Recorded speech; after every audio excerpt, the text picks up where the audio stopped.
Well, good evening, everyone. We're going to go to item E, reconvene to open session.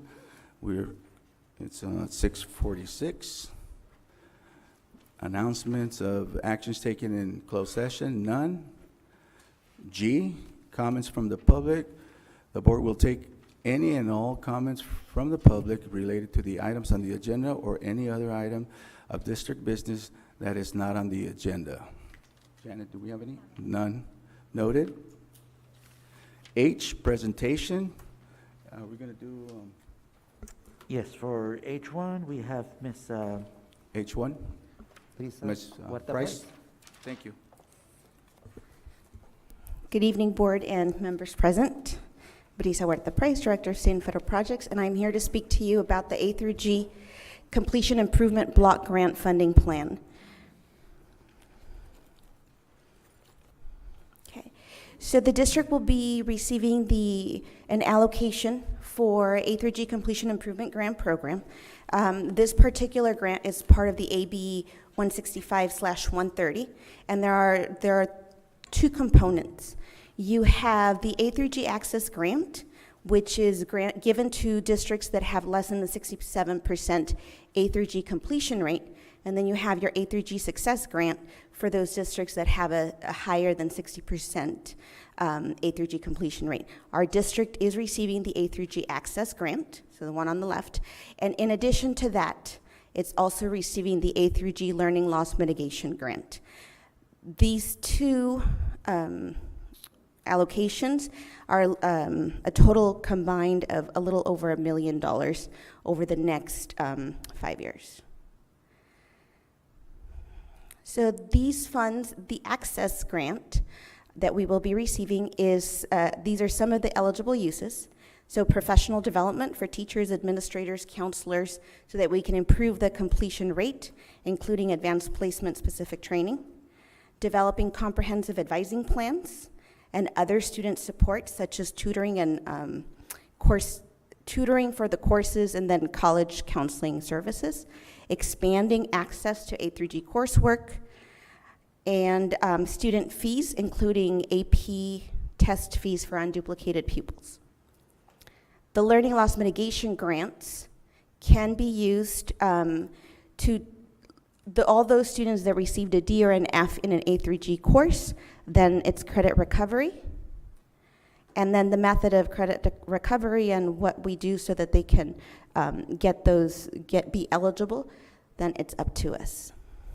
If we have sufficient funds and all those that are taking A3G recover credit for those courses that they failed, then we can also use these funds for everybody else that is not in the A3G, not taking A3G courses, and help them recover credits as well.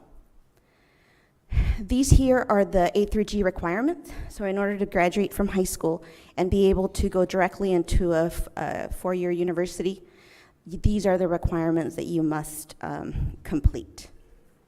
And you can also need to complete them with a grade of C or better. So D's don't count.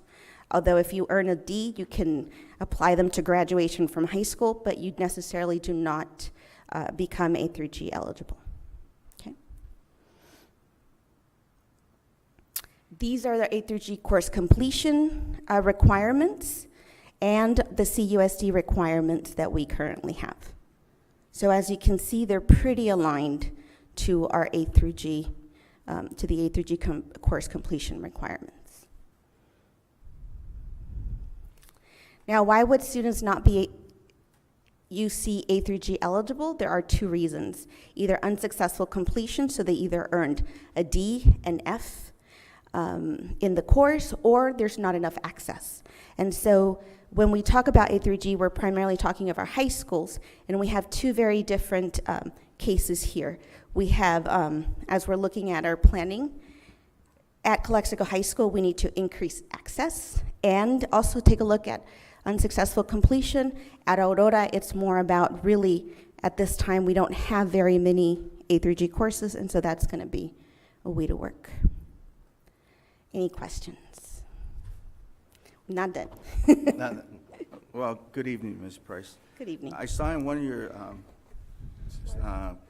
clips there that performing arts in different languages, and maybe that you won't have the answer to this question, but how many classes do we have at the high school of performing arts, and how many classes from different languages? I do not know your answer, but this is something that we are looking into, and I'll have some data to share with you. But I will get back to you on that, the number of courses. Okay, thank you very much. That's all I have. Thank you, Ms. Price, for your presentation. Okay. Thank So you. now, Oh, that's yeah, there's still more. more. Hold on. Okay, questions? So here is some data for the Imperial County and how Calexico is doing in comparison. So we currently have a 41.4% completion for A3G requirements compared to a 37.1 for Imperial County, and the state of California, it's 52.1. So we are doing better than the rest of Imperial County, but we're still below the state average. And as you can see at the bottom, we are increasing these rates. At the district level, this is the 4-year adjusted cohort graduation rate for all of our students. And you can see the rest of the district. So 41.4 is our UC A3G completion rate. This right here is the rate for our English learners. So that for our district is 18.3. As you can see, that's quite a significant gap between all of our students and our English learners. And this is the rate for our socioeconomically disadvantaged students. This is some longitudinal data. Again, this is for all of our students, and you have numbers of how large the cohort is and how many students it translates into. You have, again, our English learner rates. And then we have our socioeconomically disadvantaged rates. And this is the 4-year trend by subgroup. And as you can see, all of our students outperform when we look at our English learners alone and our socioeconomically disadvantaged. Ooh. And here are our 3 rates compared. As you can see, there's been positive change over the last couple of years. But if you kind of take a closer look at the years in 2020-21, the gap between English learners and all, and socioeconomically disadvantaged and all students has grown slightly, but it has grown. This is our college-going profile, and these slides are from the equity study from Arenda. As you can see, this shows the percentage of students that go to either community college or university for a district. The blue there is the percentage of students that are going to a community college, and the orange are those that are going straight to a 4-year university. As you can see, the number of students, or the percentage of students that go directly to a 4-year university, is lower than those that are going straight to community college. If you look on the right-hand side, then those are the rates for our English learners. And as you can see, there's a significant difference between all and our English learners that are going straight into a 4-year university. Here is, again, the average. Those that are at a 4-year institution are the green at the bottom. Then you have the orange that are our 2-year institutions. Most of them go to Imperial Valley College, and then the red is the percentage combined. And the reason why it matters where they go to college, here are 2 scenarios. When the scenario on the left, if you have 100 students that are going straight to community college, there's only a 5% transfer rate to UC San Diego, San Diego State. And so out of those 100 students that go to Imperial Valley College, only 5 end up transferring to San Diego State. And then San Diego State has an 81% graduation rate, which then turns to 4 students that complete a 4-year college degree. Okay. If we were to send students directly to a 4-year university, out of 100 graduates, those that are going directly, the completion rate is 76%. And so you would have 76 students of those 100 walking away with a 4-year degree. This right here is a persistence in college. And as you can see, and this is for the class of 2014, you have your students that went to either a 4-year or a 2-year institution. And then at the very top, you will see those that were not in college at that first year. As the years go by, that purple band at the top is slightly decreasing. And so even though our students don't necessarily, not all of them enroll, whether it's a 4-year university or a 2-year community college, they do end up going to an institution of higher learning. And most of them do persist. It might take a little bit longer than the 4 years, but they are there. And as you can see that those that are not in college shrinks as the years go by. So in the class of 2014, right now you have 28% that hold a BA or a BS. You have 2% that went on to earn a master's, and then the rest either transferred, are currently in college, or received another form of a certificate of some sort. And so chances are that if our students stay at community college, it's going to take them much longer to earn a 4-year degree. Questions? Okay. And so this is just a little profile for our school. What I really wanted to show when we're going back to our A3G and at Calexico High School, we really don't have, there's access to A3G courses. There are a lot of options for A3G courses. However, the successful completion of these courses, that's where we are struggling here. What you're seeing here is the number for this first semester that just ended, the number of Fs and the number of Ds that students have earned in the different subject areas. And here you see the breakdown by grade level. And then the blue are the freshmen, the red are the 10th graders, the yellow are the juniors, and then you have seniors at the very top in the green. Of those students that are failing or receiving a D in these A3G courses, the majority of those students are English learners. And those are the numbers. The number of ELs versus the number of students that are not meeting A3G, and then the percentage.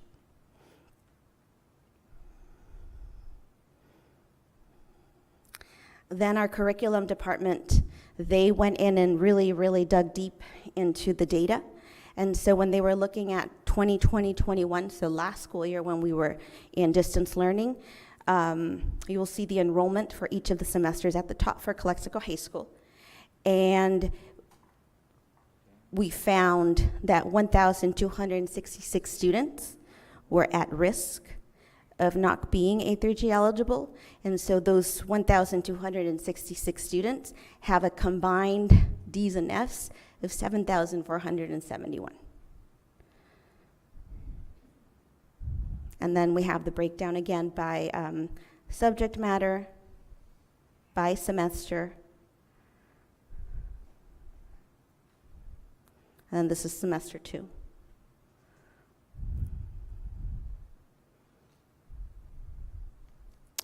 One of the reasons I bring this to you is that we are, I keep telling people it sounds like I'm exaggerating, but this is really concerning because if you look at, this is 2021, and look at the number of students in 9th grade that are at risk. The average number of courses that they were failing or had a D in was about 6. So we have a large number of students that failed almost all of their classes their freshman year. And now looking at the data from the first semester, they're also failing their coursework again. And so now this raises a lot of questions for recovery and looking at what traditionally, the forms that we've traditionally allowed students to recover those credits. And really, we don't have enough spaces in summer school and what we currently have at the high school to the offers that we have for students to recover credits. And so we're looking at possibly large numbers of students dropping out because it will seem almost impossible to recover 2 years' worth of credits for those sophomores. Any questions? Ms. Price, are we seeing those numbers across is that just Calexico, or are we seeing those numbers across the whole Imperial Valley? It's across California. Correct, right? These are not unique to our district. We're experiencing the same thing across Imperial County, across the state of California. And this is all due to the whole distance learning, everything that was going on as far as that goes also as well, correct? In part, but as we see now that we're in person, we still see high percentage of failure rates and Ds. And so one thing to point out, these are the rates only for students that are taking A3G courses. The curriculum department has kind of gone down a rabbit hole and they keep pulling data. And so the trend is not much different for those students that are not taking A3G courses. The failure rates are extremely, extremely high. Correct. And as far as like our counselors following up with them and all that, is that something that was done early on, or is that something that, just we let it go, didn't follow up with them in the second semester? Do you know if there's any questions or any answers as far as that goes? Those are the conversations we're having right now. So right before our presentation here, I did meet with both high schools. We did look at the data, and we're trying to determine, okay, what are you doing? What are we doing? What have we tried? Because we really need to come up with some of out-of-the-box ideas of how we're going to have a lot of students recover credits. And we kind of need two things. We need to kind of take a look at what's happening in the classroom now to keep students from earning more Ds and Fs at the same time that we do something for students that will allow them to recover the credit so that they can graduate on time. Do we have some type of system in place also as well, informing our parents, reminding our parents your student is failing a class or anything like that? I know we have systems in place. Is that being utilized? Are we sending those reminders out to parents or not? It's a really good question, and I did ask the high school, and so what they say, because of the high numbers, they're starting with the seniors. And so it's like, okay, that's great, we're targeting our seniors, but it's really important that we also let our juniors know and our sophomores know and the parents of our freshmen know, because again, we want to catch them. We are putting into place a guidance alignment that is looking at different factors to make sure that we are more proactive as opposed to reactive. Yeah, because we have counselors assigned to 9th grade, 10th grade, 11th grade, and 12th grade, correct? Yes, we do. Okay. Yes, we do. And so this is our A3G completion improvement plan. It is kind of general because one of the things that we are doing, our approach is we are engaging the different stakeholders. This is not something that the high school can do alone. It's not on the teachers. It's not only on the counselors. It's not only on the administrators or the district office. It's going to take everybody, from the parents to the students to the academic support teachers, our counselors, our teachers, and our administrators at the sites. So again, this is our 41.4 is the A3G completion rate. This is the amount of funds that we are getting for each of the two grants, which comes to a little over $1 million. And these funds are one time, but we do have until the end of the 2026 school year so that we can use them up. The other thing that we are doing is really coordinating the various one-time funds and trying to use what is expiring first to address some of these issues. So we really have 3 goals for this plan. The first one is establish a reliable data system. So we do need to create systems that allow us to, again, be more proactive, identify those red flags even before they get the Fs at the end of the semester. And we have to clean up some of our data. So as we were having a conversation with Aurora, we kind of found that their trimester 3 isn't registering. And so we're like, okay, our data is a little inaccurate, and we need to address those issues. The goal number 2 is expanding our A3G access and completion. So significantly expanding A3G access at Aurora. They right now have a couple of courses, but not enough, so that the students can graduate A3G eligible from Aurora. And the other one that we have to address at both schools is the completion, making sure that they complete these courses with their C or better. And then goal 3 is that credit recovery. A quick question. How many students do we currently have enrolled there at Aurora? The last I checked, it was about 44 students. 44 students? Yes. Yes. I do want to add that a lot of our independent study, they've taken on the load of the independent studies as well. So the teachers at Aurora have students in person, but then they also have some periods for independent study. And independent studies, how many students do we have in that cohort? I don't know. 600. Huh? 600. 600? So these are our goals. The specifics that goes into really each of these goals, we are going to be working with the high schools. We currently have a survey out for our teachers, our parents, our students, our counselors, so that we can identify what are some areas for professional development, what are some areas that will encourage and engage students to participate in and become aware of A3G and credit recovery opportunities. This is the breakdown and approximately the funds that we are going to be spending in the different categories that we're required to report. And as you can see, we are, some of these we are already addressing with other funds. So we're looking at $150,000 to provide professional learning, but we also have the Educator Effectiveness Grant that we have if there is additional needs for professional learning for our counselors, our teachers, our administrators. We have funds set aside to develop comprehensive advising plans, so those looking into, instead of 4-year plans, really making them 5 or 6 year plans that start at the middle school and that will follow them into high school. We have funds dedicated to expand access to the coursework or other opportunities to satisfy those A3G requirements. Advanced placement fees, those are already included in our LCAP, and then providing motivational activities such as guest speakers, trips to college, those are already in the LCAP. They're part of the Expanded Learning Opportunity Grant as well. For the A3G Learning Loss Mitigation Grants, we're looking most of those funds for credit recovery for pupils who receive the grades D, F, or a fail in the A3G approved courses, because the credit recovery opportunities for students just to graduate on time, so the non-A3G, those funds are already, there are some available in the LCAP, in the Expanded Learning Opportunity Grant, as well as in the ESSER 3 expenditure plan. Ms.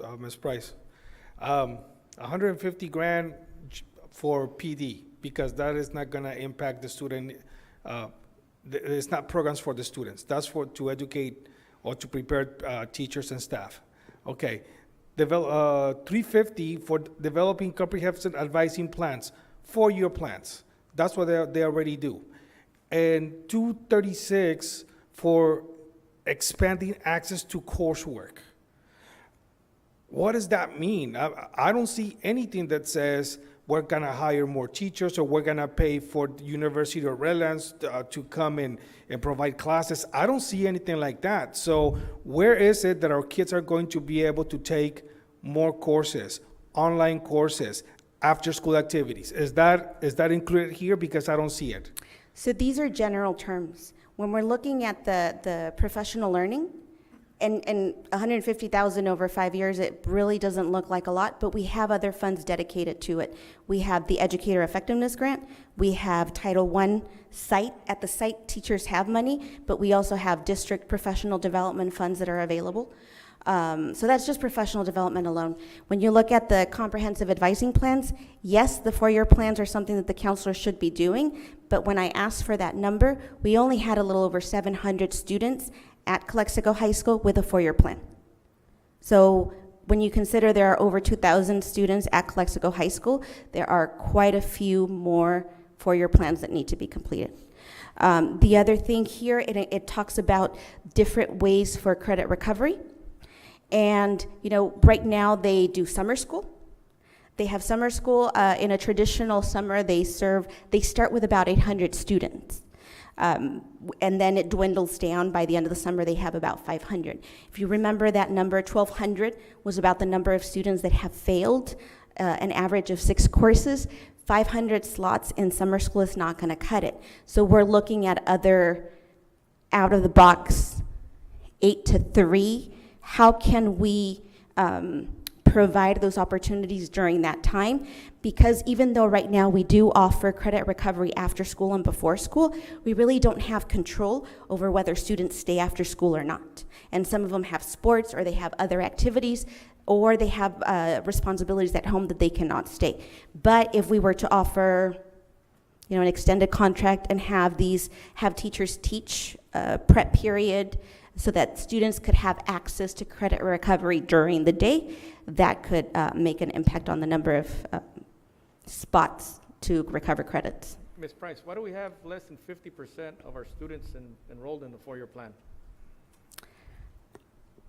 Because that's what it equates to. It's less than 50%. If you say we have how many students? 2,000 and what?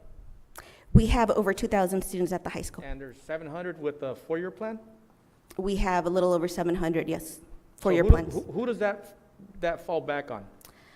I would say the people that are responsible for developing those 4-year plans are the counselors, and the counselors are overseen by the site principals. All right. So Mr. Calderon, the other thing that is not on here, this is not the Brisa plan or the district office plan. Our goal is to really get to the root cause of the credit recovery and find ways to address the needs at the site. And so we started with meetings at the district office. Like I said, we have a survey out, but we're going to continue meeting. The next step is not just meeting with the administrators, but actually meeting with our counselors and see what is their role. Meeting with some teachers and what are the roles and what are the things that we can do in the classroom. Meeting with our academic support teachers. What is it that they can do to support the teachers so that there can be a higher completion rates of these A through G. So again, we're not dictating. We're really taking our time to look at our system as a whole and then develop the interventions and strategies that are needed and they're going to work for the specific sites. Because I can tell you that Calexico High School and Aurora, they kind of both need the same thing. They need to recover credits and they need additional access to these coursework, but their approaches is going to be different based on the needs of their students and their population. And how many counselors do we currently have assigned to the high school? Oh gosh, 9? I know there are 3 at the 9th grade campus. So in total, the Calexico High School had 9 through 12, 7 counselors. We added 1 in the LCAP so that there's 2 counselors per grade level. And then with the temporary funding, we added 2 additional counselors, 1 for each side, to address social emotional learning and continue with the regular services. At the junior high, if you recall, last year or prior to COVID, we had gone down to 1 counselor for the middle schools.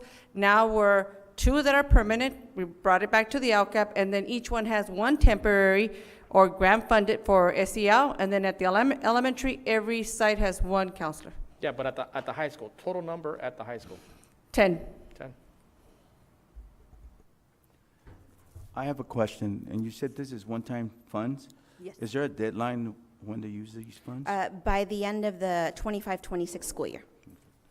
So as we continue working and refine, like really looking at what those 3 goals look like at the sites, these are some of the things that we need to consider. The A3G requirements versus graduation requirements.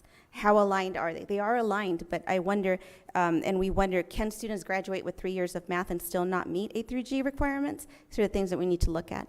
Our ELD and our English learners, as you can see, there's a big gap. And so taking a look at, are they appropriately placed? Do we have the right supports? And then how do we know this? What are we how are we tracking and making sure that students are being successful? Why are students not meeting the requirements, and how do we know?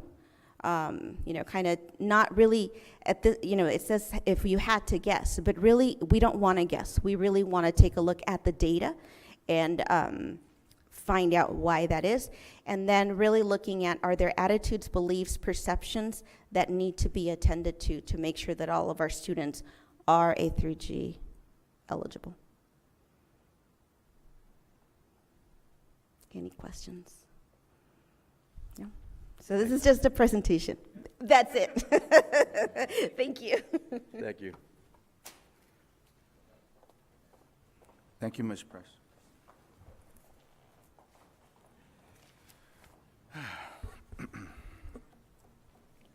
H2, OneToOne device update. And we'll have Mr. Lucio Padilla. Present from the stage. Thank you so much.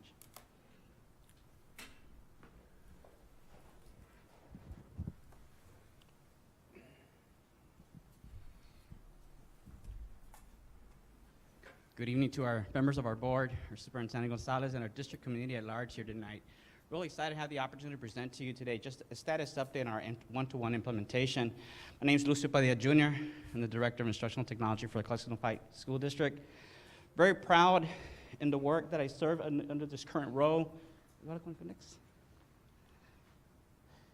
I want to start with an expression of gratitude, right? And I want to say the expression of gratitude with our school board, executive cabinet, because we enjoy an overwhelming amount of support, not just in funding, but in the trust that has been taken into our department. And so we wouldn't be able to do the things that we do for our teachers and our students in our community of Calexico Unified School District without that support. I do a huge shout out, feel real blessed to have Eduardo working with me. Very fortunate for our tech staff, our gentlemen here, and everybody in our department, and all our support staff in our school sites, just to complete all the work that they do. Some kudos to our tech committee that started us on the path that we are today, and a little bit more about that a little bit later in this presentation. Our tech leads, our teachers, really everyone in our district community, and they shined the brightest during the pandemic. The work that they've been able to do is what matters most, and the things that we've been able to highlight and do with technology and teaching and learning has been amazing. So huge, huge shout out to everyone. And so I want to start, as we look at where we are today, really looking at kind of like that 10-year history of where we are with technology. So 10 years ago, we had 650 devices on the network. A year later, that doubled to 1,300. The year later, which was my first year as the Director of Instructional Technology, we had 1,700 devices in our network. 6 months later, we had our very first District Technology Committee that met on January 20th, 2015. In that 5-month span, they produced our 3-year tech plan. And one of the main highlights and features of that tech plan was just the overwhelming desire to work in a district that provided one-to-one access for our students. And so that document was board approved in July of 2015. And so the next 2 years, you saw that huge explosion in access, increase of access to our students that really set us in the path to start thinking, well, what's next for us, right? Now we're just having an incredible amount of access for our students. What is next? And so what was next was we had an opportunity, and at the recommendation of our current board president, Lorenzo Calderon, we went with members of the board, our superintendent, Mr. Gonzalez, member of executive cabinet, just key stakeholders from our district, and we visited Tustin Unified School District on Friday, September 7, 2018. We saw their level of one-on-one implementation. One of the things that came out to us was their belief in providing students with a powerful device. Not a cheap device, not going for something that's cheap and just for access, but really embracing the mentality that students deserved a powerful device in their hands, and their implementation of having students have access, not just in school, but at home. We walked their classrooms, we saw the strong evidence for STEAM, and for their clear evidence of vertical articulation. So that our journey continued, right? And so by the fall of 2019, when the Pearl Valley Press here on October 17th, we had what was launched, our digital learning pilot. We started those conversations about wanting to have the same for our high school students, access to a powerful computer that they'd be able to take home, much like what we saw in Tustin. But we started with a pilot in 6th grade to try some things out to build our systems. And when we started that, we had some brave members of our teacher that applied for this opportunity. We had a tech committee as our panel member as we interviewed them, and we started that program. And when we started that process, we started making our work very, very public within our community, that we had a desire to provide this access, but not just provide the access, but thinking about how we could use it for computer science, for media production, for global communications, for collaboration, for design.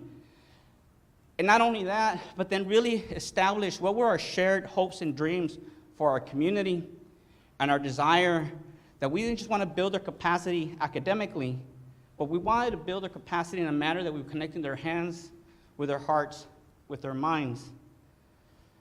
Unfortunately, about 6 months later, right, we all know what happened, right? We hit into a global crisis, a global pandemic, and we all aware of the negative things that came about that. But one of the positive things that came from there was what was now a plan to start with the high school with our 9th grade students and build every year, over 4 years, to build our entire high school. We now had the funding to go district-wide, one-to-one, school-to-home access. And many people don't know this, but when the global pandemics first hit, in the month of April, this board, and huge kudos to our board and our executive cabinet team, I couldn't even believe it. I thought it was a dream. I almost fell off my chair when they mentioned it, right? We were just going to purchase devices for everybody in 7th through 12th. And I say this and it's significant because we did it before anybody else. We had our devices for our 7th and 12th grade students before anybody else because nobody else had hit the panic button. By the time we had more funding to secure for the elementary, we were in competition with everybody else in the world wanted to buy devices. And it took us a little longer to get those. But we had a tremendous amount of head start with our 7th and 12th grade students due to the quick actions of our leadership here at Calexico Unified School District, the quick actions of our board. So as we move forward from the pandemic, and we talk more about this one-to-one, as you know, we have 100% access for our students.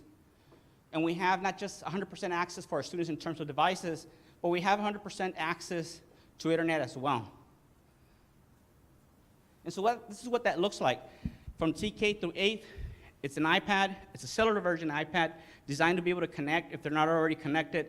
They already come prepared to connect to our border-link antennas. It comes to a one-on-one for 9th through 12, Aurora and Calexico High School with MacBook Air. They all have internet access. They have the core productivity suite to give you everything for proficiency, for productivity, for creativity. And then you have some very strong teaching and learning tools such as Seesaw, Canvas, and so forth. So it's not just advice, but it's the core software to really give us the opportunity to transform teaching and learning. When you think about that Apple device, right, it gives you the best of every other computer in one computer. You have all of the products from Microsoft, from Adobe, from Google, along with Apple's products of productivity and creativity. And so as we go on to the bordering projects, we have these 3 schools completed, Kennedy Gardens, Willie Moreno, and the ICUE campus on Andrade Avenue that are already functional and providing internet access to our district community. In the works currently here at Cesar Chavez, Rockwood, and Mains, those are scheduled to be completed in about 2 months' time. It's a projected timeline, definitely before the end of the school year. And when we have those 6 antennas, this is the coverage of what that'll look like, right? Green, blue are the coverage areas that will encompass all our district community once we have those 6 antennas that are up and functioning here in a few months away from now. So we have access. We have access to an incredible wealth of access. So now what, right? And so it's one of the questions becomes, well, what does that look like in the classroom? What does that sound like? And what does that feel like? And certainly there's amazing things happening across the district. But for the purpose of today, I'm going to show you a short video of some of the work where I've been very directly involved and give you that preview, not just myself, but also our ed tech coaches. And I'll explain as we go through, but just giving you that preview, what does it look like, what does it feel, and what does it sound like? Here, it was shortly before the pandemic, was doing some work in 3rd grade at Jefferson Elementary, and you get to see the faces, the smiles, you get to see the level of engagement. Classroom looks different, right? There's a lot of action going around the classroom, and it's just very highly visible. During the pandemic, during distance learning, I was able to involve several classrooms at the same time through Zoom, multiple grade levels, elementary, junior high, middle school, engage them all with just a simple question. We're going to launch a weather balloon. What do you wonder? And use it to just really foster some curiosity, some imagination, some discovery, some exploration.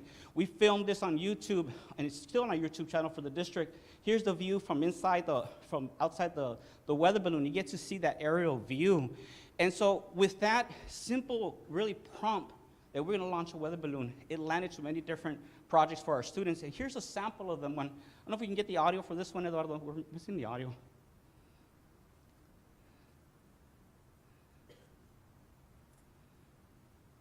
So we have here Eric Orozco. I'm sorry.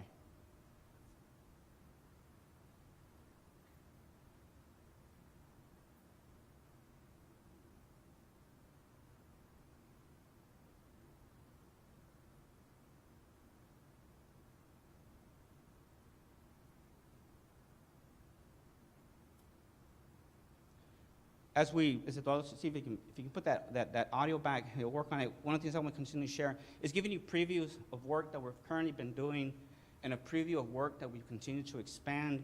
And so what we're doing a lot is having the opportunities across the district to teachers, so just inviting them, giving them an opportunity as a source of inspiration to want to connect with project-based learning and get that hands-on coaching opportunity to be able to do that.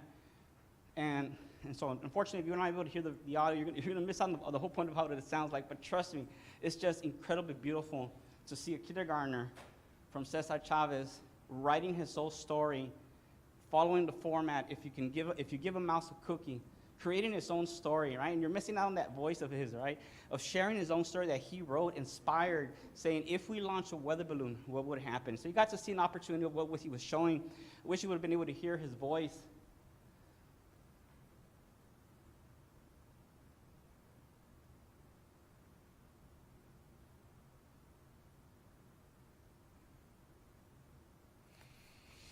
That's okay. Just kind of forward it a little bit towards the end of, let's go back.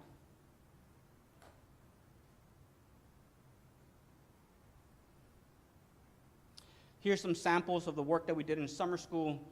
We led the staff development, the training for our teachers, a lot of work with our tech leads, with our tech coaches. This is Fernando working with a teacher, Mrs. Yuri Class and Blanche Charles. Here, you're gonna miss the sound, but just the level of joy and excitement as the students were able to complete that project, right? That task using STEM-based equipment. Here's Jesus Huerta. We're currently working on a rockets project, right? And they're launching their own rockets as they're making different designs from different levels of rockets, and they're launching them. And we're going to be able to expand this project here real soon, and we'll show you one of a real, just like a practically real rocket to see how far that went. We plan to launch a few of those here for our school districts and campuses and use it as a hook to engage our students in imagination, curiosity, exploration, and cross-curricular connections. So as we look at what's next for Calexico Unified and look at the future of learning for Calexico Unified, two key things to consider. The first one being is just sustainability, right? Very sincere gratitude for the support from our board, from our executive cabinet, and we've been very engaged in those conversations about how do we sustain this? How do we keep it going forward? Just can't emphasize enough the importance for sustainability. We're presenting plans, we're presenting numbers, we're making sure that we're able to keep this going throughout the future of Calexico Unified School District. And the next key part is working on that mission and vision, right? The pandemic has given us a lot of opportunity to reflect and rethink, and how must education be different for our students. Go ahead, Eduardo. So again, in that sustainability, it requires the renewal of devices, licenses, our mobile device management system. That's the system that allows us to update and to add apps remotely for our students, whether at school or at home. Infrastructure updates to be able to continue to support the ongoing changes and needs of our technology needs here at our school district. Go ahead, Eduardo. And then really tomorrow we're meeting with our tech committee, and one of the very first questions we're going to tackle on in the morning is going to go straight to where do we want to go next? What are our hopes and dreams? How do we prepare our students for wherever is next for each and every single one of them? And what role does technology play for that? And how do we connect and involve similar groups and similar committees? And that concludes my presentation. We'll have an opportunity for questions and answers, but thank you very much. Very sincere thank you. Thank you. Thank you very much, Mr. Padilla. Bless you.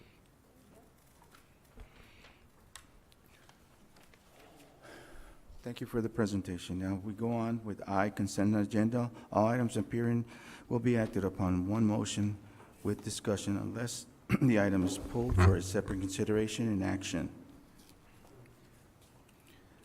Board members, do you have any I want to pull I-6.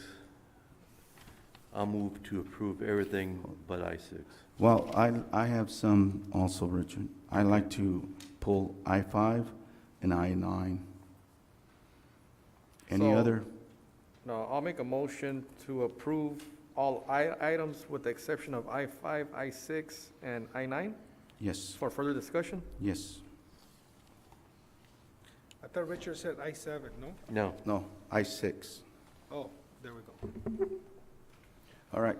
All those in favor, please say aye. No, that was just, Aye. nobody Aye. second. Who gave a second? Oh, do we do it I'll second it. All right. All those in favor, please say aye. Aye. Aye. Motion passes 5-0.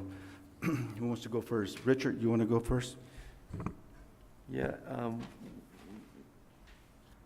How important is this meeting for the International Society for Technology and Education? I mean, I see it as this can be in New Orleans in June.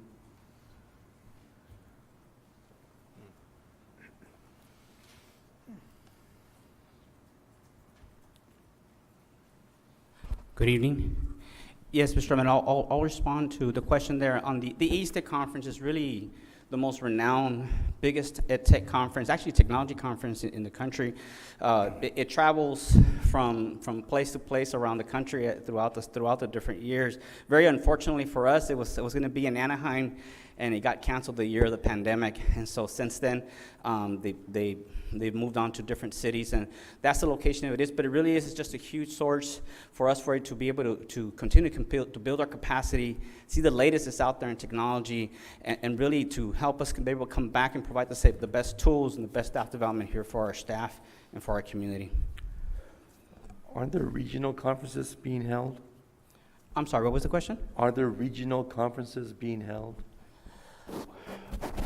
We do have the Q conference. That's one of our also the biggest one in California.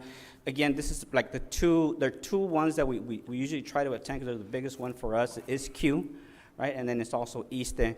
Those are the ones that we really target within our Title I plan, knowing that those are the biggest source for staff development for us and for our district, for our department. A virtual pass?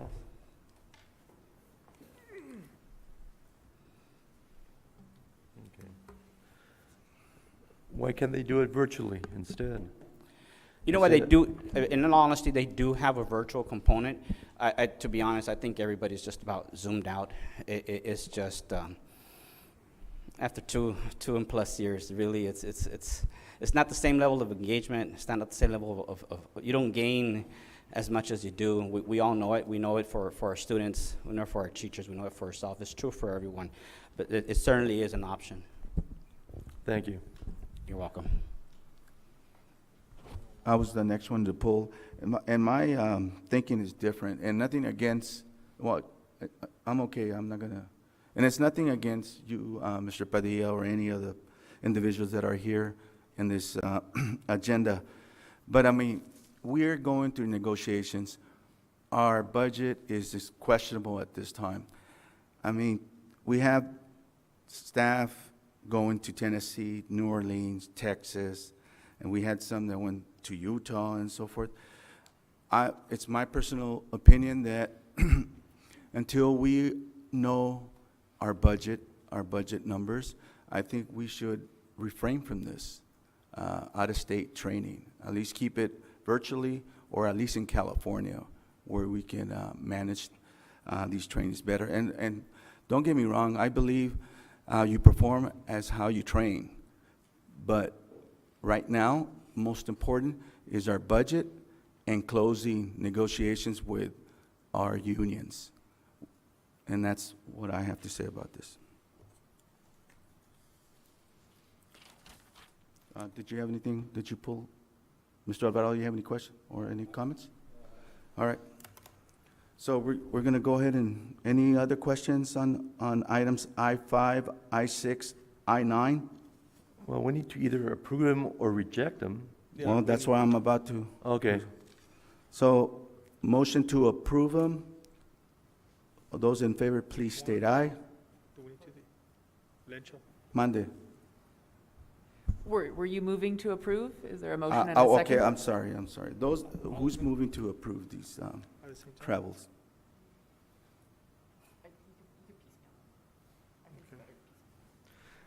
Lencho, Mr. Calderon, Mr. President, I have a comment. Well, I should have made a comment before. Yes. Can I? There's no motion yet. Oh, on the Migrant Education Conference, I do see a need for the migrant coordinator to do this because we have a huge migrant population. So I do understand and I agree with you that our negotiations need to be done and our budget needs to be, that we need to be careful with our budget. But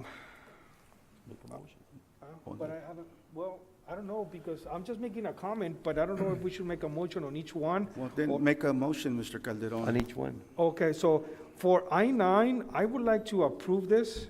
If I can make a comment, both Mr. Padilla's conference and as well as the migrant coordinator, those are being paid with Title I funds. And looking at our carryover from last year, we have over 30% carryover, which we're only allowed to, if we have a carryover of more than 15%, we're required to submit a waiver. So last year we had difficulty spending.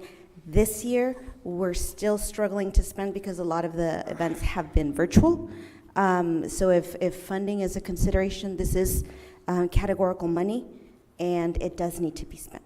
And that was gonna be my next question right now after he was done, is what the are they budget? being paid with? So if it's Title I, and you said it's Title I for I-6 and I-9? Yes. So can I go ahead and amend that motion that you just stated right now, Mr. Calderon, to include I-6 and I-9? I'm lost. I-5 is also approved with Title I? Okay, nobody, if not, I would have made that. Well, I mean, with that said, I know there was some comments made earlier and stuff like that, but with that said, I'm gonna go ahead and approve, or make a motion to approve I-5, I-6, and I-9. I will second that. There's a motion to approve I-5, I-6, and I-9. All those in favor, please say aye. Aye. Aye. I vote no. So motion passes 4-1. Thank you. J, consent items. Board Advisory Committee on School Construction vetted items. J1, agreement between Calexico Unified School District and Landmark Consultants to perform an updated geographical report to include new 16 classroom buildings at Calexico High. Move to approve. Second. Motion by Calderon, second by Romero. All those in favor, please state aye. Aye. Aye. Aye. Motion passes 5-0. K, informational items. K1, Superintendent's Report. So good evening, trustees, administrative team, staff, and community who are watching live stream. So some of the highlights are Read Across America was held during February the 28th through March the 4th. Our sites participated in Read Across America Week. This annual reading motivation and awareness program calls for every child in every community to celebrate reading with the theme, Celebrating a Nation of Diverse Readers. Fair Day, our sites were closed on Friday, March the 4th. For Fair Day during that time, district and site administrators received professional development on investigations and discipline. Classified staff who work with frontline and escape programs also received training from the business department staff. High School Madness on Monday, March the 7th. Our Calexico High School cheerleaders and drumline participated in the High School Madness event at the Imperial Fairgrounds. They did a great job representing our Bulldog spirit. COVID-19 testing sites. Due to a decrease in the number of individuals with testing, we have reduced scheduled COVID-19 testing.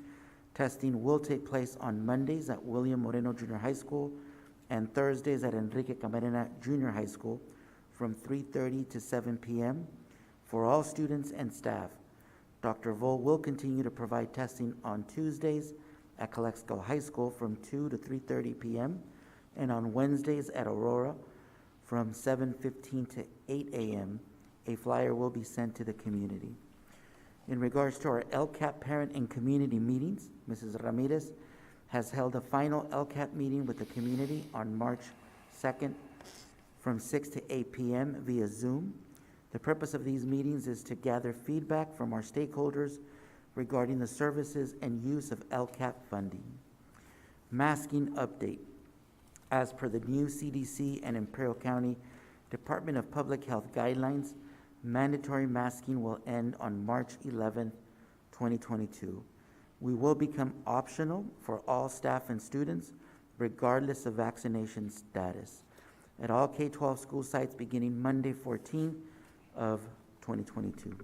We will continue to offer masks and personal protective equipment at all sites upon request. We have informed our community via constant contact on March the 4th, and we will also send out a flyer and notice this week.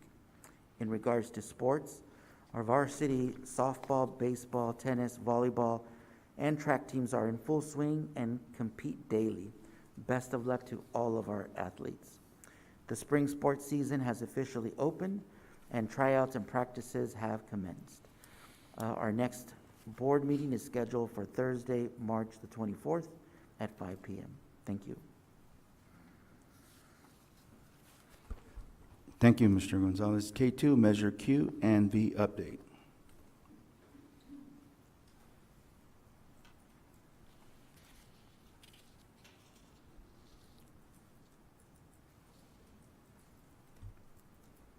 Good evening, board and administration. I'm going to give you a quick update. If you have any questions, I can go back over anything. The Varner and Godfrey Gym, the hazardous abatement, that the notice of completion will be coming to you after it goes to the basic meeting. They are done. The new Varner and Godfrey Gym, the modernization of putting it all back together again, has begun. And there's been a lot of concrete cutting going on over there. And Godfrey Gym, the fitness center, will be out of commission from Monday, March 21st until the project is complete. And we met with Ms. Williams to discuss that because she does have some special classes that we're using the gym, the fitness center. She has a student who's going to be going to the Olympics, and she has 2 weightlifting classes. So we came up with a compromise to move the weightlifting, as much equipment as she needs, over to the Godfrey Gym up on the stage where it used to be. And so we're working towards that, and she's got 2 weeks to get that going. And the contractor, Oakview, has also volunteered to help move the heavy equipment if we need to. So we didn't want to move it somewhere where there wasn't air conditioning. And she said the football team works all year in training. So we wanted to make sure that there would be something that they could use while this project is ongoing. So that seemed to be the best compromise. How long is it going to be out of commission? You just said it's going to be from March? Till they're due to be completed in the end of July, 1st of August. And a lot of that is determined on, there's like a 16-week for lockers. It's a national shortage with anything that's metal. So those have been ordered, and we're just crossing our fingers. Yeah, and that's, all right. So, also, the 3 schools, Cesar Chavez, Maines, Rockwood, on the border link, we're still, the poles are going to be loaded onto trucks on March 14th and 15th. Then they have to find truck drivers to drive them out here because, as you see on the news, they still have a shortage of truck drivers. So the Measure Q projects are going through design. The elevator at the 16 classroom building continues to operate satisfactorily, and final plans are being developed for concrete repairs during the spring break. And on the high school softball and baseball field modernization, Dial Consulting has started the survey for that part of the project. On the district facility master plan, the principals attended the March 1st basic meeting, and we all broke into focus groups to prioritize the projects at their sites. And trustee, Mr. Calderon can speak to that if he wants. He was part of the group. What was that again? At the basic meeting, when we broke into the groups to prioritize their master plans. Yes. The necessities of our district. Uh-huh. And so we're But we currently. pay you guys to tell us. Why should I tell you? Well, no, I just said you were a part of that group, so. Well, you- I was, and I learned a lot. I can tell you that there was, I guess, dots that were placed on priorities. And that's what's going to determine how we're going to complete our structures in the near future. And all the principals participated, which are the stakeholders of this It was a district. good turnout that night. Yes, and teachers, I believe. There were And- some teachers, it was a mix of the community, the Yeah. teachers, and the Yeah, principals. and you know what? It's a good committee because there was also concerns that were brought up during this committee. Right, and the principals also had an opportunity, if there was an item that wasn't on their school site, to add it. So we're in the process of compiling the results, and then we'll bring it back to basic. It'll be vetted at least 2 or 3 more times. Okay. Okay. The high school marquee has gotten the approval through GSA, and so we're waiting for the architect's office to tell us when that is coming. And CDE has approved both the Varner and Godfrey gym locker rooms and the dual parking lot. So are there any other questions about any projects? Yes, I do have one question on the marquee. How much have we paid on this marquee as of yet? As of I present, believe sorry. 70 to 80% for the actual materials. They're withholding some until, because it had to go back to a different structural engineer because it's so big and so heavy, they had to reinforce. DSA is making them make changes to the foundation. Well, and I understand, that's what I'm getting at. How much more money has been paid to put it To in my within knowledge, we have standard? not paid anything in the last year, correct, Fabiola? Okay, Since Mr. Vega left, nothing's been paid. Quick question in regards to that? all right. Thank you. And just to add on to what Mr. Calderon stated right now, this company that we approved, is this the first time they've done some type of marquee this way? Is that the reason why we're having a lapse on it? I know DSA has certain requirements, but shouldn't this company have already known what's required for some type of structure? That way DSA approves it? Or, I mean, what's going on with this? Because we've been waiting now for, 2 years, correct. yes. And where's that marquee at? What I happened to understand- begin with I was understand where it's at, but where's the company the that's making architect it? assumed mistakenly that it could go as part of the whole project with the Circle Drive and the 2 buildings. DSA saw it, pulled it out, and said, no, it's a standalone. So then you had to go back through DSA and do all of this. And it's a very unique sign. It's like 5-sided? 3-sided. Three-sided. And then another concern that I have, and you guys just heard me make a comment on this, is the gym. We paid all this money for that gym to get redone for the weights and all that stuff. I mean, what planning was put in place in order to assure that, you know, once this was gonna start getting done, that we have all that necessary equipment and there's no holdups? Because the only people that we're hurting is the students. It's our teams. I agree with And that. that's something that I'm not gonna stand for anymore. And that's why I'm being so vocal on it, because you know what? Mr. Horn, you said it last time. Who are we here for? And to me, this is unacceptable. Ms. Williams, were you aware that this was gonna happen as far as, you know, this delay?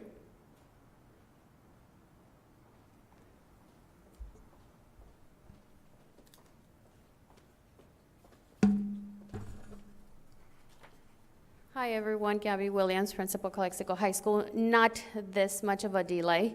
I mean, timelines have changed, and, you know, I know there's been complications, and the experts on construction have given us those updates, but since the project started, there was a timeline, but, you know, complications, another timeline. I remember the last one, maybe a year ago, over the complication was electrical out in the front, and then, you know, the setup and then DSA, so, but I've been informed, yes, it's been delayed, and sometimes we get to that month and it's delayed again, and we're really in need and hoping that, you know, this part of construction gets resolved and we're able to have another tool to communicate a lot of announcements and recognition as well for our students.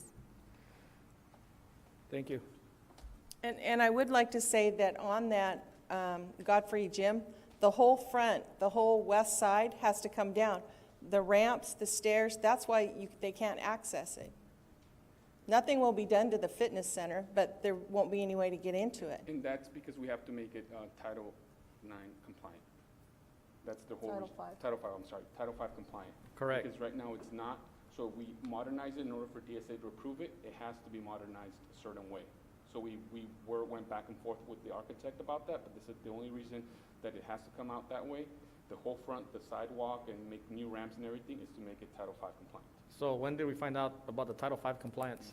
We knew about it way back when this project started, but. So why wasn't it Done then. addressed then? Why Because now? Because, and just let me finish this, because planning,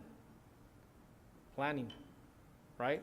We should have known about this. If this was something, we should have taken care of it back then. I mean, I'm not an expert in it, but just looking at it, you know, and I'll take, you know, certain fault for that also as well, because you know what, we approved it.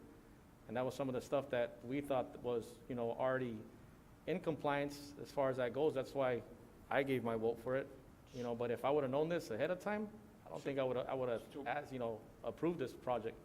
Let me, okay, so the front is the ramp that is in the front is title compliant, but the entrance to both of the locker rooms is not compliant. We have to make it compliant. That's the whole reason for it. There was no entrances before. There were just kind of stairs, that's it, on the sides. And I do believe that it got twisted around because there was enough money to do the fitness center. You hadn't passed the bond. Then you passed the bond, and then suddenly you had money for the locker rooms. Yeah. So yes, looking ahead, it would have been more prudent to save it all. But I do believe the fitness room was paid possibly with LCAP funds, am I wrong?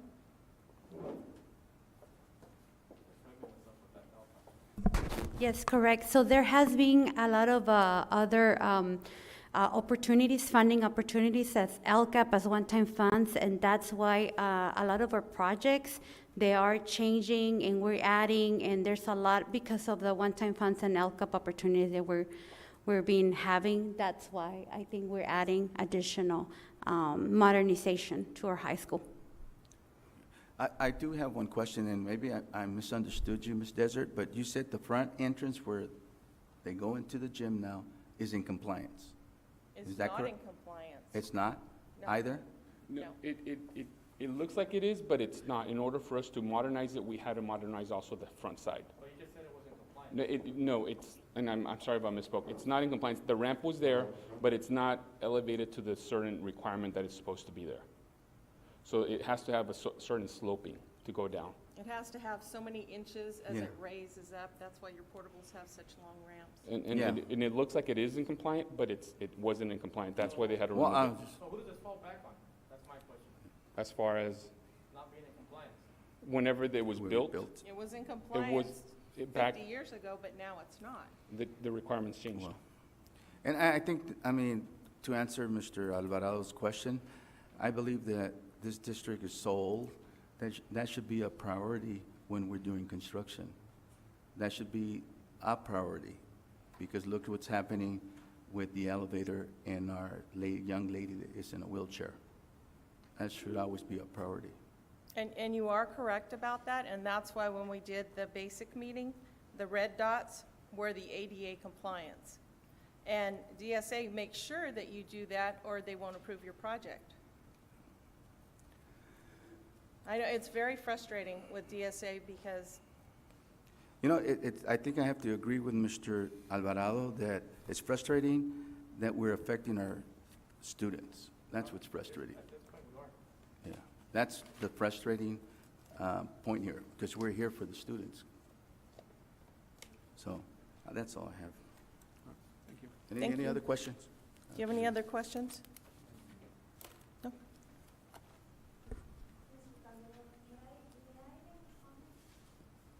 You can fill in a form.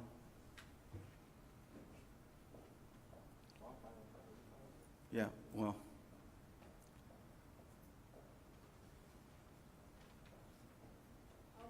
Yeah, fill it out because we're kind of short in time. I don't want to relapse our items again.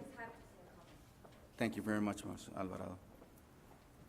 Okay, so you have very good concerns, okay? And this is one of the reasons that a lot of school districts have planning directors. You hired an MOT director for construction.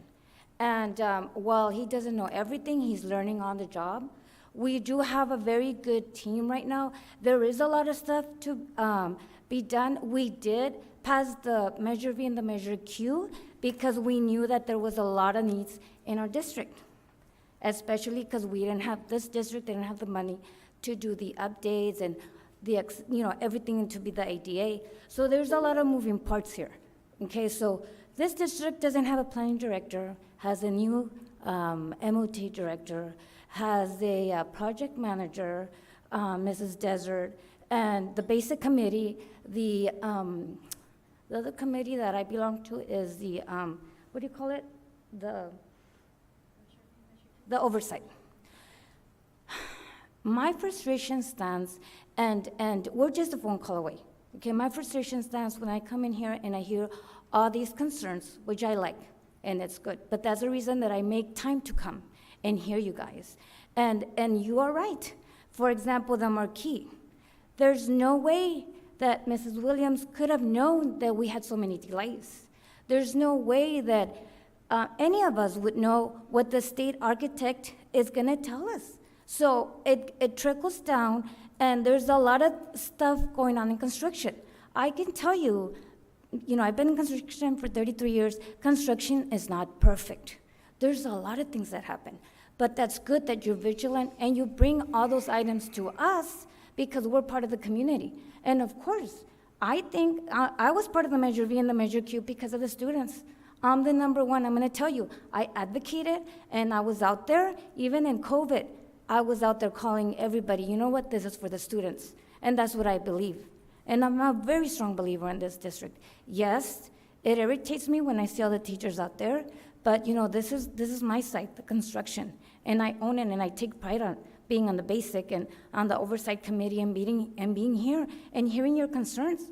It's very interesting, and I do, every time you say something, I want to come up here and tell you, okay, it's because this, and this. But I'm going to tell you, I'm here as a volunteer, and I'm on the student side, and I want this $95 million construction project to come into fruition to help our students. I hear a lot of parents calling me. I see a lot of students. I visit all the schools, the sites, and we have a lot of concerns, and they're good concerns, and I'm on your side. Let us work on it. The marquee is a big deal because it's structural. You can't just have a big head with nothing, on the bottom. So I hear you, and you know what? I asked those questions on the basic committee. You guys seen me. You've seen it, Mr. Alvaro, Mr. Calderon. You've seen me. I ask questions. I don't stay quiet. I say I want to know what's the bottom line with the elevator as well. I want to know what's happening. Where are we? There's no reason why that student should be suffering. So I'm on your side.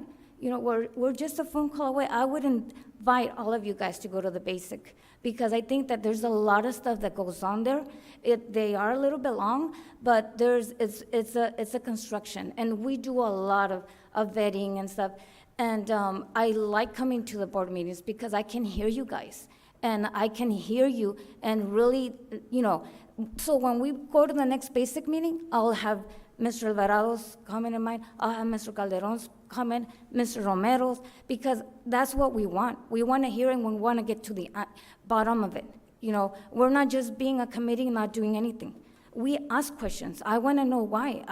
Give me the report. who's in charge? Why it hasn't gone through? But unfortunately, we don't have a planning director.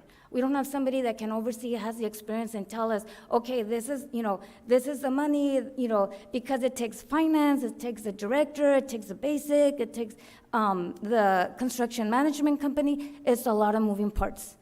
So I just wanted to tell you that. Ms. Alvarado, thank you for your You're welcome. comments. Thank you. Thank you. We'll go on. We have the K3 Insurance Committee.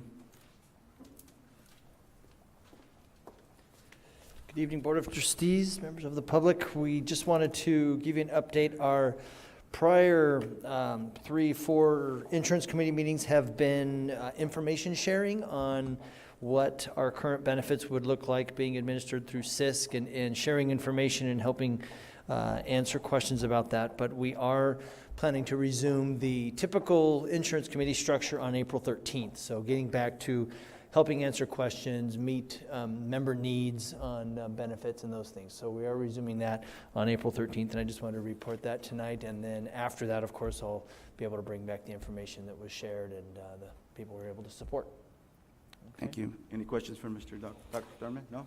Okay. All right, thank you. Thank you, Dr. Thurman.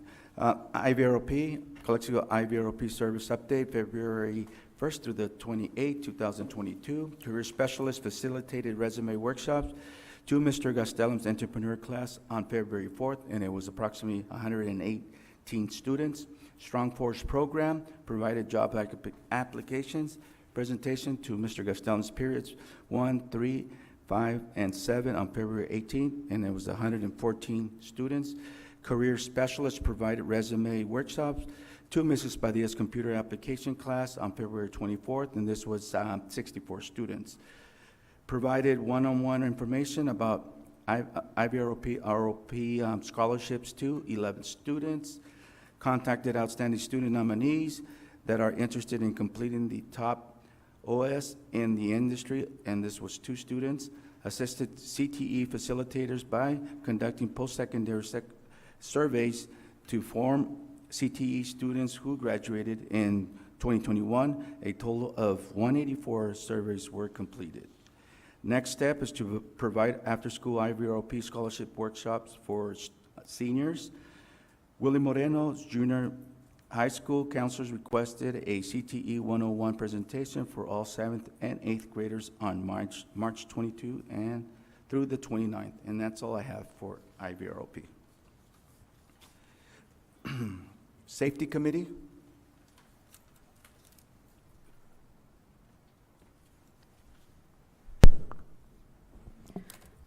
Alejandra Limon, Safety Coordinator. Good evening, trustees, admin team, staff, and our community. We'll begin with the Safety Department. We continue to monitor COVID cases at our school sites. Right now, we have a very low rate, which is fantastic. Right now with the county, the rate is down at, I think it was 10.2 or 10.5% countywide, so that's also very good. We went from a very high 40% now to a 10%. So that's really good news. We started our site visits on March 1st and March 2nd. The safety staff went out to all the sites to monitor and look for compliance postings. So those are posters that should be in our restrooms, for example, regarding menstrual products. We're also looking at our lactation rooms, and we're looking at all other compliance postings that need to be in place. So we took an inventory of all of that, and now we're working with all sites in regards to any of compliance postings. And then District Safety Committee. Our first meeting will be March 31st from 1 to 3 p.m. at the FRC CAP Center. The meeting will be in person, and we'll have approximately 40 people there with us. The topic will be reunification plans, and we're working with the Imperial County Probation Department to hopefully have a presentation on current drug trends and social media. And then in regards to administrator support, we're looking to replace and provide additional radios at sites. Right now, we're taking an inventory of how many radios are at the site. And then we're looking at potential vape detectors at hopefully the high school, but we're working on that right now. Let me see. We're also working with COVID testing. Mr. Gonzalez went over how our testing is now going to be twice a week at Kiki Camarena and Willie Moreno, on Monday at at Kiki Camarena, I believe. Let me see. No, I'm sorry. Monday at Willie Moreno from 3 to 7, and Kiki Camarena on Thursdays from 3:30 to 7 p.m. And then again, we're still working with Dr. Vo, so that's still going on. And then we're getting ready to receive another shipment of at-home COVID tests, so that will be coming soon. We're working with the county, hopefully to have them before spring break, so that parents will be able to test their students before they come back from spring break. And then we continue with weekly meetings with the Public Health Department. And then lastly, our vaccine clinics. For an update, we are now scheduled to begin our first vaccine clinic on the 22nd of March at Blanche Charles and Dual Elementary School. And then we will continue April 5th with Jefferson, May 3rd with Mains Elementary, and May 3rd with Rockwood Elementary. And that's our report for now. Are there any questions? Any questions, board members? No, thank you. Thank you. Thank you. ALCAP committee?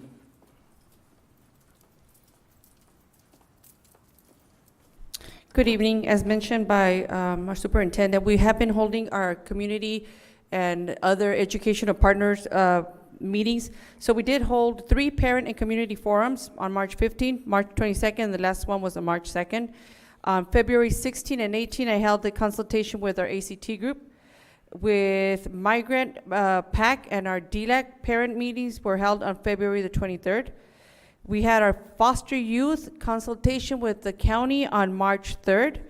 Tomorrow we have the consultation with administrators. Our CSEA consultation will be on March 17th. I've scheduled our first student consultation with Ms. Williams and her right-hand club on March 17. After March 17, we're going to be scheduling others for our English learners. And then the LCAP Core Committee, which is a committee that oversees a lot of these educational partners' feedback, will be held March 18, 24, and 25th. And then SELPA, which is also a requirement to consult with them, their meeting got pushed from March 1st to March 23rd. Then in late April, we'll have a draft to present to our parent advisory and our DLAC, and these are requirements from LCAP. And then after that, shortly after that, we'll be bringing the LCAP for a public hearing. Thank you. Basic committee? Basic committee?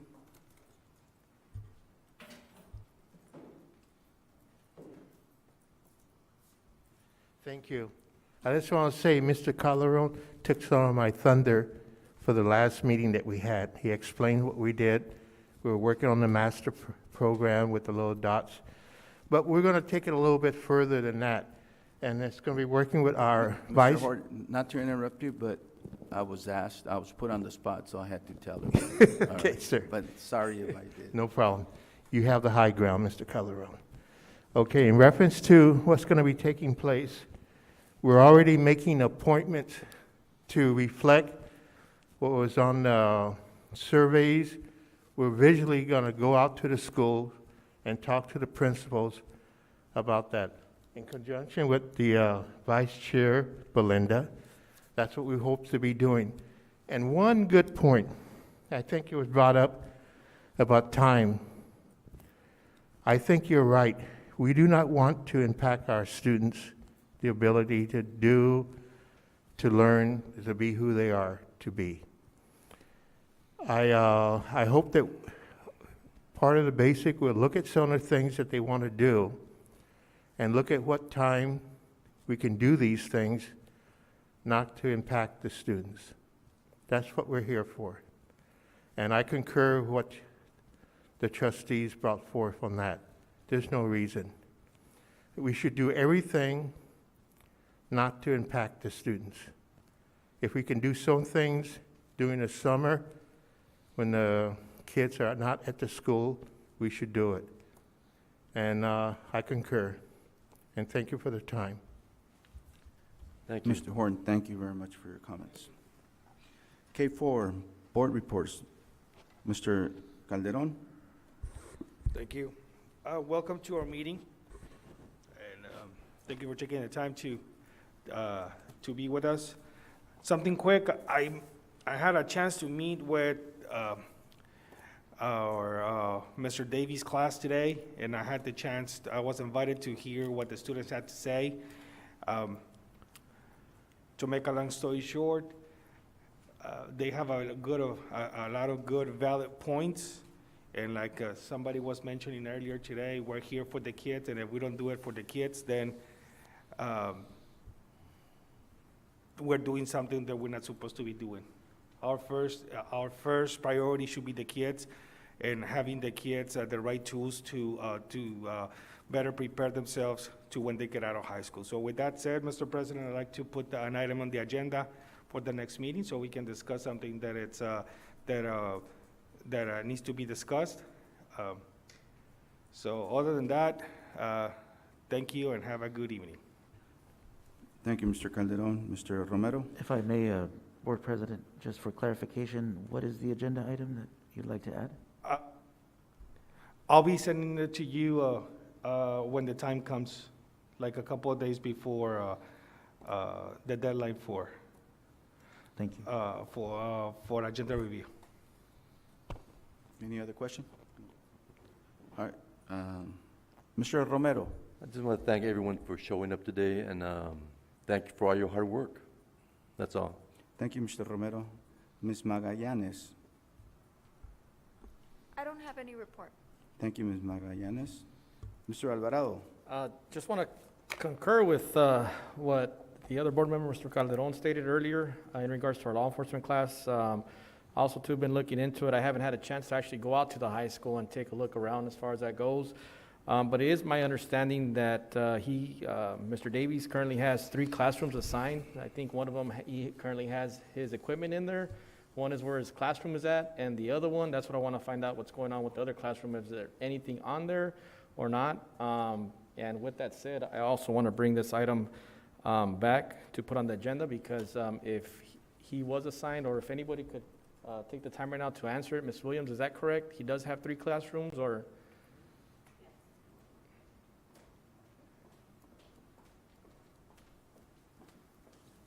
Because he came last time with the students, and we were under the impression that there wasn't another classroom. He only had the 2. So the other classroom that he has, is there anything currently in that classroom? Mr. Davies started the year with 2 classrooms. Early October, he informed me, along with the CTE coordinator, that the simulators, one had come in, one was in the way. If he could get an extra classroom to accommodate. A 3rd classroom was accommodated, and Mr. Davies checked out and received the keys the end of October. And he currently has that classroom available. We have not used it because we honored, I honored giving it to him so that he can move his equipment back in October. Okay, perfect. So with that said, that way we could go ahead and put it on the agenda. If we can, I think there's a meeting coming up or something like that. If we could put it on the next meeting, please, to discuss this. That way we could go ahead and take further action in regards to that. With that said. Thank you, Ms. Williams. Thank you, Ms. Williams, yes. With that said, I just want to thank everyone for being here. Thank you for your hard work and dedication to the district. There's a lot of exciting times going on right now. At the same time, there's just, so much moving parts going around that sometimes we just overlook some things also as well. I think we need to just slow it down a little bit, take our time, and ensure that what we put out for the best for our students as far as that goes. With that said, thank you. You guys enjoy your weekend. Make sure you guys go visit the fair. Make sure you guys go visit our students out there at the FFA. I had the opportunity to see a couple of them out there, and they're doing an excellent job. Thank you so much. Thank you, Mr. Alvarado. As far as my comments, good evening. I have no comments. I'm going to reserve my comments for the next meeting. And again, thank you for joining us tonight. L, discussion. L1, parent visiting to school grounds for various activities. So this item was requested by Ms. Magallanes. Yeah, I wanted to bring this up for discussion, L1, how important it is for parents to be showing up at the assemblies and parent conference. And the principals and the vice principals have been doing an excellent job while they're doing the Student of the Month, Citizen of the Month. But we really need to get back our parents here to the schools and I wanted to open that for discussion. Do you guys have any comments? Well, I mean, that is important, but with the restrictions lifting, I'm sure that that will be a moot issue to some extent, correct? Yeah, that is correct. And we did have a leadership meeting, and I know Dr. Thurman and Ms. Ramirez can also jump in. So, you know, we are coming out of a surge, and things are looking a lot better, but I think everybody would confirm that, you know, we've been very cautious. We've been very careful, right, because of the surge and the numbers that have really spiked. As things are getting better, and as I have reported and we have put out to the community, there are new health orders that are going out. And actually this Friday, tomorrow, when it comes to the masking, that is definitely going to change. Starting on Monday, when it comes to masking, it is optional, highly recommended. But as we've discussed with our principals during leadership and during principals meetings, that conversation we've had, Ms. Magallanes, that you are correct. When it comes to opening up our schools more, it gives us a lot more flexibility at this point in order for us to be able to do that. Thank you. Any other questions, Magallanes? No. Okay, thank you. L2, open field trips for students. So this was requested by Trustee Magallanes as well. Thank you. I wanted to go ahead and speak to, ask when we are going to be able to start field trips, if it's going to be this school year, next school year, what's the plan, how we can plan, and what kind of funds do we have? Because I really believe that getting out of the school, having different experience as a class really helps our students to grow. So I don't know do we have an update or that is along with the new guidelines? Right, and so those, there are different ones just to look at it.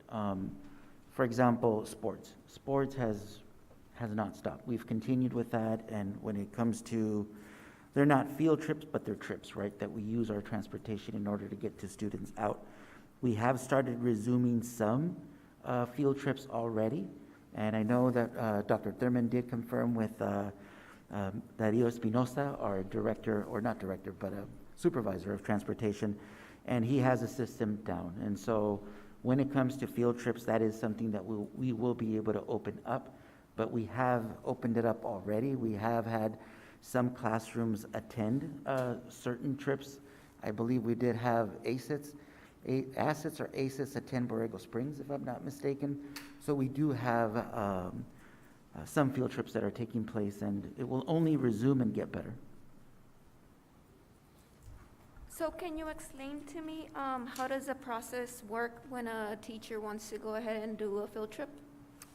Absolutely. Ms. Ramirez will explain the process. There is a process where teachers do have to request field trips, which involves our transportation as well.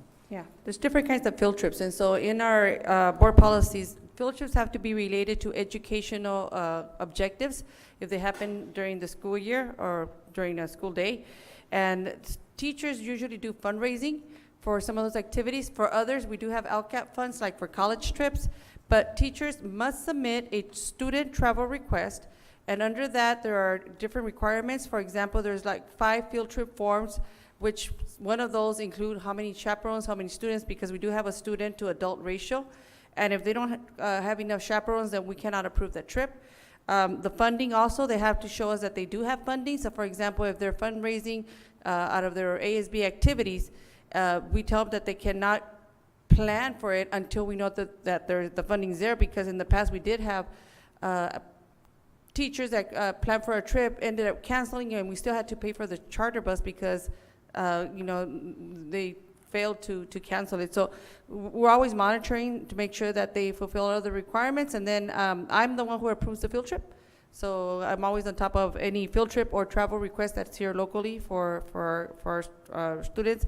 If it's an overnight trip, like the ones you approved tonight, they have to bring it to you for approval. So I don't approve overnights. The overnights have to come to the board for approval. How much funding do we have for field trips? It depends on the field trip. So for example, at the high school, there's lots of field trips, but usually they fundraise for their field trips. If they want to go grad night, for example, or Disneyland trips, they go on weekends, the schools do the fundraising, and it's up to each club to fundraise. If it's under the LCAP, we have for college and career, so it depends on the, we do like a formula for the population per school, and so each one gets a bit of money for different activities, so it varies. But usually it's LCAP for college and career, and for anything else, they fundraise. Thank Or the you. we also have money for the grant money for the Farm Smart or Smart Farm. We used to have, yeah, so those are also trips that the elementary students take. Thank you, Ms. Ms. Ramirez. Ramirez, I do have a question. Mhm. So, with all this one-time money that we have, and having our kids were in lockdown literally for 2 years. I see and I hear a lot of kids having issues because of all the time they didn't come to school. So I think offering more field trips, educational field trips. It's gotta be educational, correct? For our students, I think that will be a good idea, and especially now that we have the money. Okay, our kids could benefit from that, of course, taking all the precautions and the protocols, you name it. But I think it will be a good idea for our kids to go through that. So I don't know what the rest of the board feels. I don't know if it's even, we shouldn't even talk about it tonight, but I'm just giving my opinion regarding educational field trips. If it falls under the actions that we have, absolutely. I've actually been working with Ms. Williams to send a lot of more groups of students to leadership institutes and how we can use our Title Is for some of those trips. So we work with our staff on those. Okay, especially our elementary kids, Mhm. because that's a population that sometimes get overlooked. I know that we put a lot of emphasis on junior high and high schools, and the high school, but elementary schools, sometimes they feel that they should get more educational field trips. So, Correct. thank you. Okay. My question, Ms. Ramirez, is can we use Title I funding for field trips? If it's tied to education, yes. But if, for example, they want to go to a trip on Magic Mountain, we can't use Title I. Okay. But if they're going to go to a leadership institute, and we pay for registrations and their buses, yeah, absolutely. All right. So I just want to remind the board, Title I can be used for field trips, and we're here for the kids. Yeah, For educational field trips. Yeah, it doesn't matter, but we can use Title I. Mhm. Then we should be more creative in getting these field trips going right away instead of.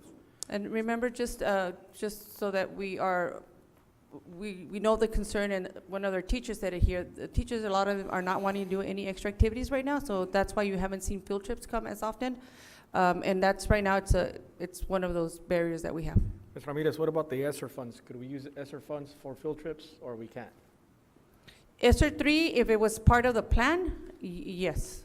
But I That think was- right now, the issue is not so much the funding. I think the issue is that we don't have teachers wanting to go on Correct, trips. correct. Yeah. With any federal funding, there are very strict guidelines, and they have to be educational in nature. If they seem or they sound like they're for entertainment purposes, like Magic Mountain, Six Flags, an amusement park, those raise red flags, and it's not just federal program monitoring, but also our auditors on an annual basis that will kind of get on our cases. So I do know that in the past, we haven't been really using Title I for field trips. However, it's been, there's an interest, and we just need to develop some guidelines so that the principals can know how to use our Title I monies for some of these educational trips. Thank you.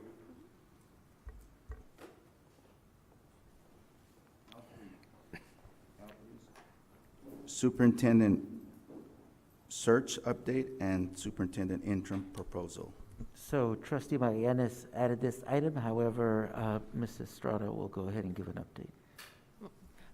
The board president authorized, and a quorum of the board is available for a meeting on March 17th, a special meeting to start discussions with the consulting search firm that's going to be running the search.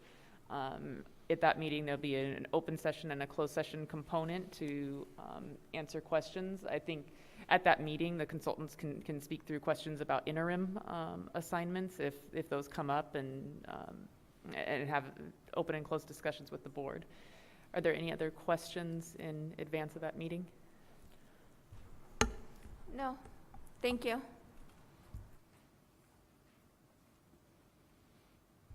Thank you, Ms. Estrada.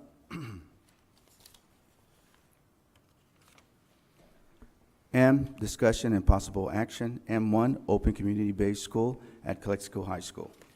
I move to approve. So, Well, Oh, go ahead. If Hold I on, may- Richard. if I may, Trustee Romero, this item was brought forward by Trustee Lorenzo Calderon as a discussion item. And just a correction, our community day school is not at Calexico High School. Community day school is at Aurora High School. Just because I need to make sure they understand that we actually brought the CDE, Community Day School consultant to Calexico to walk the schools. And the school that was recommended for community day school and where we've held community day school has been at Aurora. It's a classroom. It's not open right now. We suspended it for this year because we didn't have any students for the teacher. And as of right now, we don't have any students. But the facility is there. And if the need is to open it as soon as we start having students, we can definitely open it. It's under LCAP too. It's an action in our LCAP. Thank you, Mr. Ramirez. I'm going to say a couple of words here and why I put this item on the agenda. The community-based school, whether it's at the high school or Aurora, we need one. And I'm going to tell you why. I have received numerous calls from parents, community members, staff regarding our students' behavior at school. There is, and I'm not saying all our students misbehave, just some.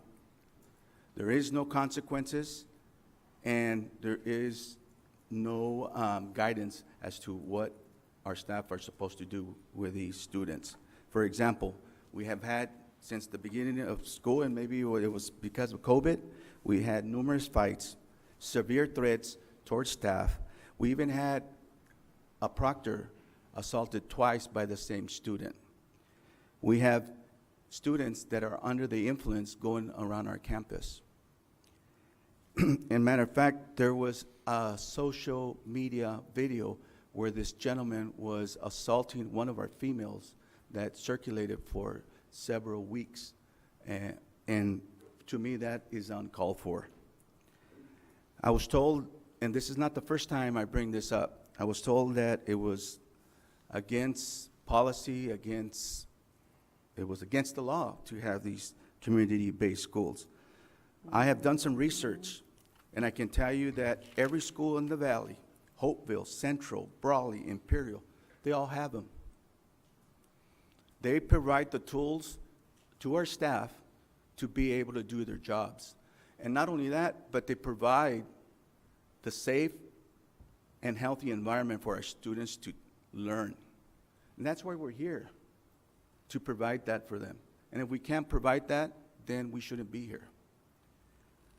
As a board member, we're responsible to the citizens of Calexico to ensure that our teachers, our staff, administrators, and everyone else that has anything to do with this district has the tools to do their job.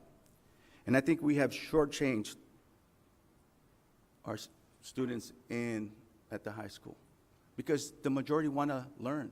They want to go to the Olympics. I didn't even know that we had a kid going to the Olympics. We should applaud that student because he or she is going to put Calexico on the map. With that said, I think this is long due. That empty classroom needs to be filled. Needs to be, teachers need to be assigned to that trade or whatever classroom so we can allow our teachers to do their job. I know that we're almost at the end of the year, but it's never too late. We need to start to actually give these students an opportunity. And I'm not talking only the ones that are misbehaving, but also the ones that are wanting to learn, that are wanting to go to a four-year college and so forth, and not knowing that they might get beat up the next day. So with that said, I think, like Richard said, we should motion to get a community school going. and right away. Yeah, so we do have a community school. This is the first year we suspended because of lack of students, but we can definitely open it. And there is a process, and I've explained it before. We just don't send students there. They do have to go through the exposure process. And so we have talked to our administrators that for any student who is having disciplinary issues, that they follow up, and so that we can take him through the process. And if needed, that they be sent to community school. So we Has can that- definitely open it. Has that expulsion process been available to our high school staff since the beginning of the year? Absolutely, all year It has? long. All year Every long? single site, there's a Okay. process, So with that said, I have also been communicated by pretty much same high school staff. I've actually walked the schools also as well, the high school. And I do feel there's a safety concern for high school students. I've gotten calls that we have students that are smoking, it's not tobacco, but they're smoking something in between the classrooms, disrespectful to our proctors, confrontational with our proctors, confrontational with our teachers. With that said, we are not providing a safe learning environment for our students. With that said, I want to go ahead and concur and make a motion to open the community day school as soon as possible. If we could open it tomorrow, let's do it tomorrow. If we could open it by the end of the next week, let's do it by the end of the next week. We have Ms. Williams here. Ms. Williams, I had a couple questions. At least I don't know if you could answer them. There is a video that's circulating with one of our students threatening the other girl that got beat up. I know we can't discuss certain things because of, they are students here, but do we have students that are, on the verge of being sent to a community? That way we could go ahead and start that process, or are we just, right now, not even close to that? In my opinion, we have students on the verge and past the line as well. So definitely there is a need. There is a process. There's always been a process. And yes, the audience is there. Yeah, and as part of our training that our legal provided last weekend, we did remind our administrators that as part of that process is that they do have to provide interventions in order for us to show that other means of correction have failed and be able to move on with that process. So that was what the training was that we have for administrators this past Friday.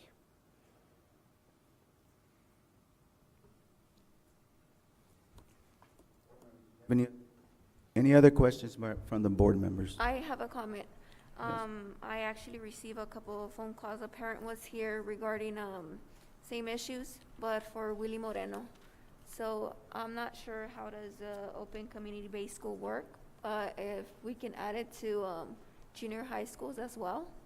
So the community day school is one classroom, and we have grade levels, a grade span. And so, for example, this one teacher works with students from the entire district. If we have right now we have one, and the grade level that we've used has been 7th through 12th graders. If we had, and it's part of our LCAP, if we had a need to open for the elementary children and we have a set of group of students, then we will open a second class to address the elementary, because you can't have a large grade span of grade levels for the groups. We have to separate them. So if the need comes, we can open a second group for elementary. So it's one school addresses the needs of the entire district. Okay, Richard, with all due respect, you had motioned right away to open it up, so. Correct, this is long overdue. I'll second. Thank you, Richard. I'll Thank you. second. Thank you, Mr. Alvarado. All those in favor of opening the community-based school right away, say, or are they in favor? What? You want to make a comment? Yeah, go ahead.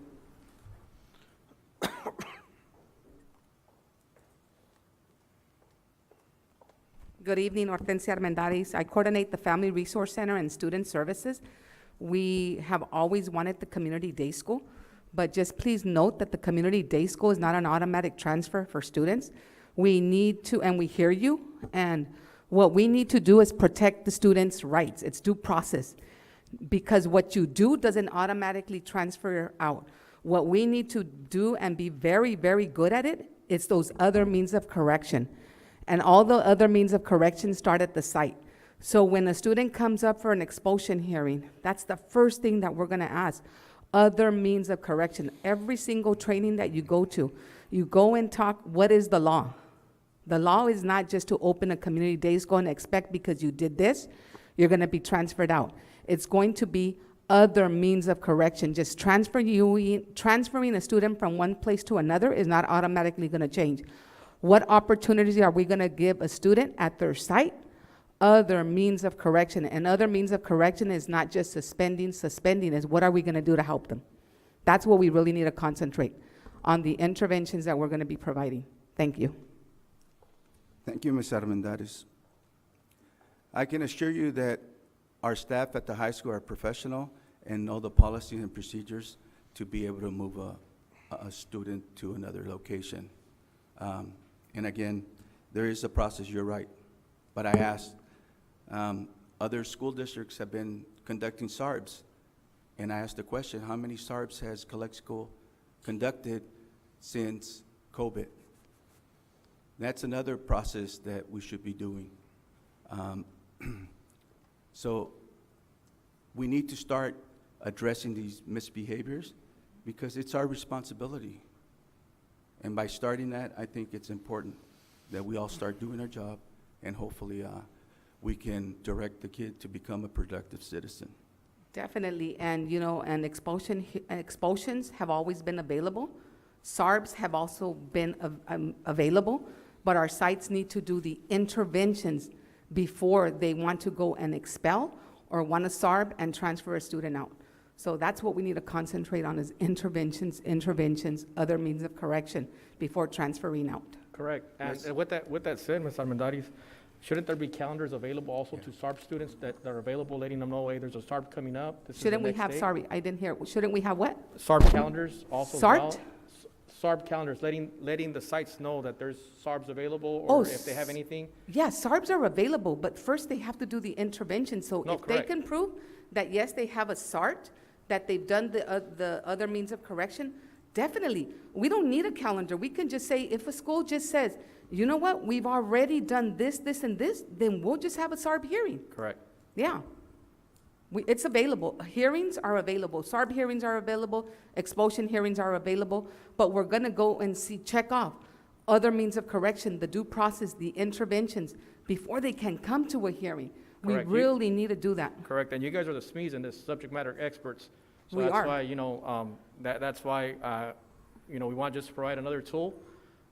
We just, are going to be later on making a decision on another student that was brought up to us. I believe he's a seventh grader, if I'm not mistaken. So that's where we could go ahead and make that decision later on. But, that's just another tool I think that we need to provide for our students also as well. There has to be some type of corrective action Definitely. also as well, because you know what? We're getting bombarded with, concerns from our community, our constituents, that we represent. They can't vote for us, and those are our students. And definitely, And that's who we represent, and we need to provide a safe learning environment for them. So with that said, I think there was, and I respect, what you just stated right now. There is a motion on the floor. Thank you. So that way we could go ahead and make that decision. There's a motion and a second. Motion to approve community-based school. All those in favor for the community-based school, please say aye. Aye. Aye. Motion passes 5-0.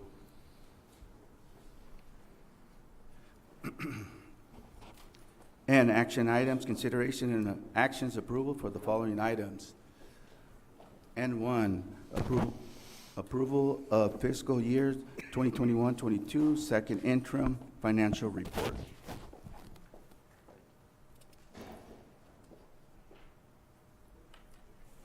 Good evening, Board of Trustees. For the record, my name is Maribel Paez, and I'm the Assistant Superintendent of Business Services, and I will be presenting the second interim budget report. So as you can see right now, the second interim report is actually all of your expenditures. It's in up to July 1st to January 31st. So it's an opportunity for the district and stakeholders to review all of your revenues and expenditures up to January 31st. The next big or huge report will be our original budget, which has to be presented before July 1st to the board, and that's also including your estimated actuals. And just please note that these reports, all of these reports are reviewed and approved by our Imperial County Office of Education, as well as our independent audit firms and state and federal reviews as well. So let's start with our assumptions and planning factors for 21-22. One of the biggest things for our second interim report is that when we're putting together a second interim, we already have all the release for our January proposal from the governor, and all those assumptions and key factors to build out all your multi-year projections are based on the latest information from the California Department of Education or Imperial County Office of Education, School Services of California, or Capital Advisors. So there's a lot of different sources where we gather all this information. The latest information, we continue to have basically the same enrollment.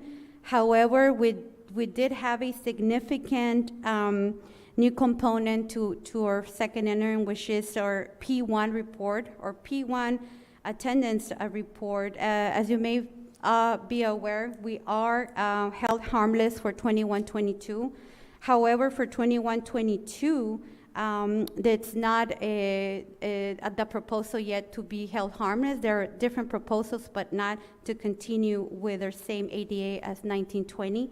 So one of the biggest impact for our second interim is that we discovered that our P1 attendance report, it actually declined to more than 1,000 ADA.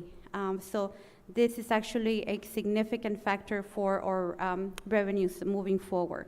As you can see right now for 21-22, and that's highlighted in yellow, for 21-22, we're actually getting funded of 8,669, and our current ADA for 21-22, it's 7,643. And this information or enrollment, that's information that pretty much you get from our CallPad system, and it's based on, I believe, the second week in October. However, ADA, that's something which is adding your absenteeism, and we have chronic absenteeism. It's actually from the starting of the first day of school, August 24th to December 3rd, and that information actually doesn't get presented until January 2nd, until the second week in January, excuse me. So now we do have this information, and like I say, it's actually declining more than 1,000 ADA. So we really have to just take a look into the significant impact to our district. Another information that we receive, as you can see, the multi-year projections are actually being built with 21-22 at our 5.7 COLA, then our 22-23 at a proposed 5.33, and then for 23-24, 3.61. So these are the proposed COLAs that they are being part of our multi-year projection of our NYP that I'm presenting tonight. So this is all the information, all the data, all the key factors that we actually utilize to put together our multi-year projections. As you can see, another item just to review there, it's our, and like Ms. Ramirez had actually been explaining, local control accountability plan, as you can see, from 21-22 with our decline on ADA, is about 2.5 million less, which actually drops from 32.9 million to 30 million, as you can see. Another area very important to consider, it's our workers' comp. It continues to increase. We're at 8.20, 21-22, but it is projected to still increase for our following years. So basically right now, I do want to just note that current law allows a school to use the greater to current or prior year ADA. However, there is right now a proposed from the governor actually to add a third option. which will allow a school to use an average over prior 3 years of ADA. So that's still a proposal from the governor's office. It's still not current law. Any questions on our key assumptions? Yes, I do, Ms. Pius, and maybe you can answer this question, but you know, there's a problem with our students not coming to class. Don't we have safety layers, like companies we've paid for them to track our absenteeism on these students when they don't come to school? Chronic absenteeism, I know We actually hired a company, correct? You want to further explain? Who's running that program now? I don't know. What we have is a program, A2A, that our attendance clerks use to monitor the attendance. The issue that we have, as mentioned before, with our chronic absenteeism is not so much the students are just being absent, is that every time they were quarantined for 10, 20 days, even though they had to stay home and it's an excused absence, it still counts against our ADA. Yeah, and what I'm getting at is that we have 1,000, obviously this is gonna affect our budget, correct? It is.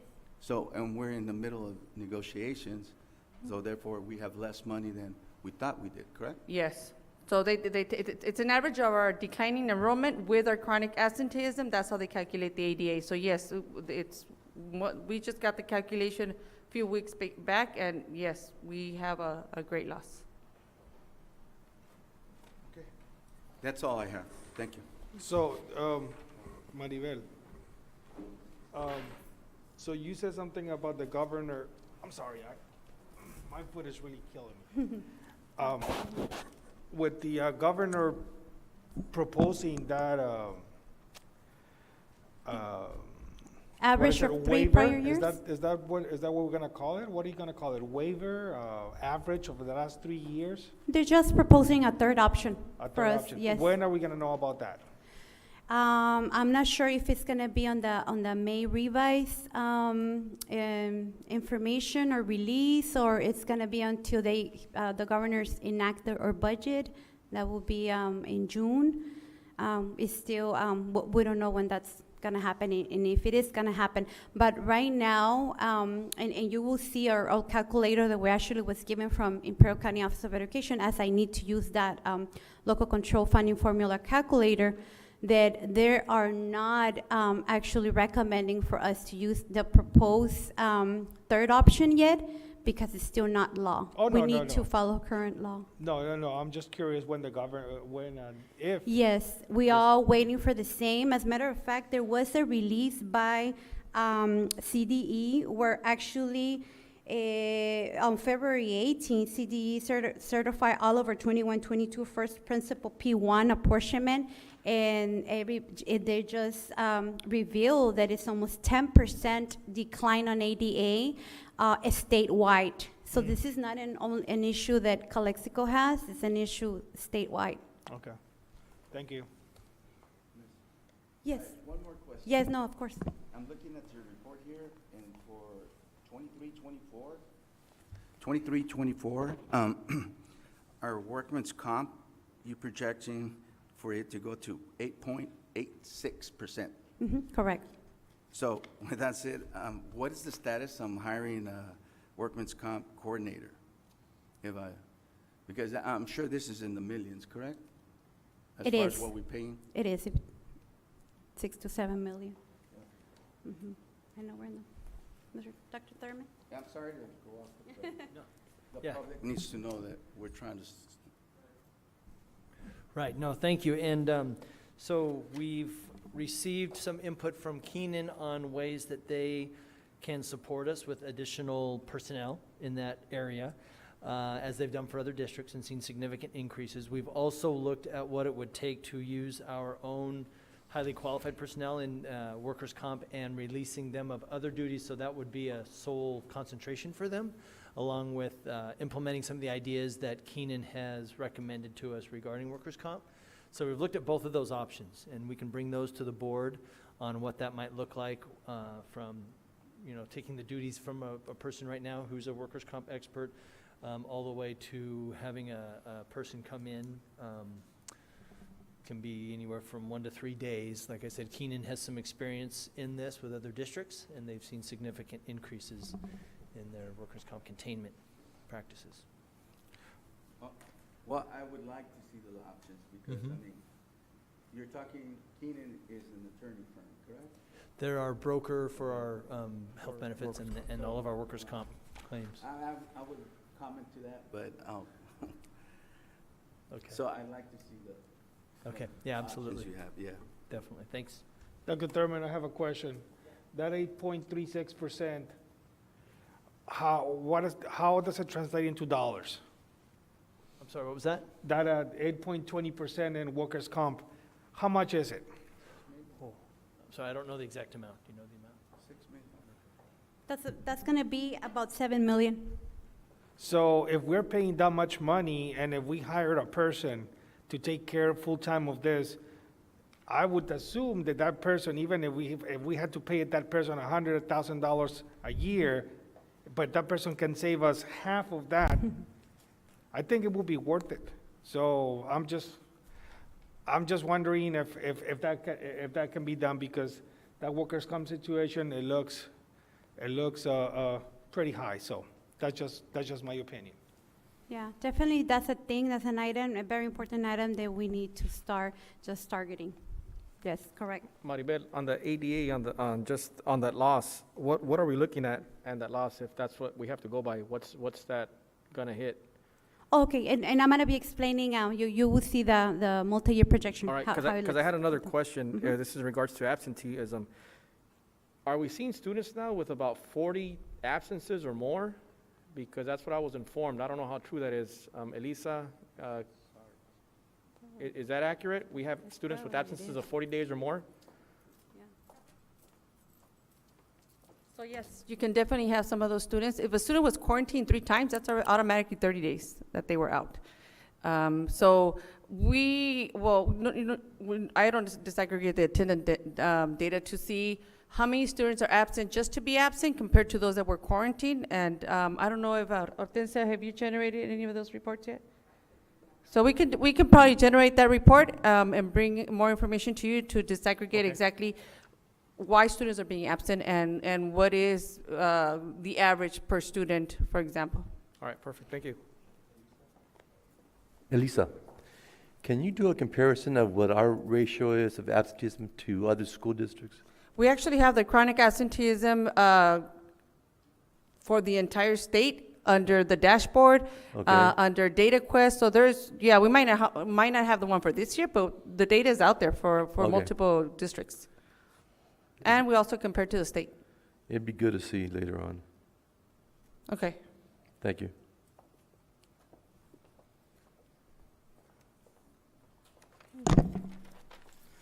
Next slide.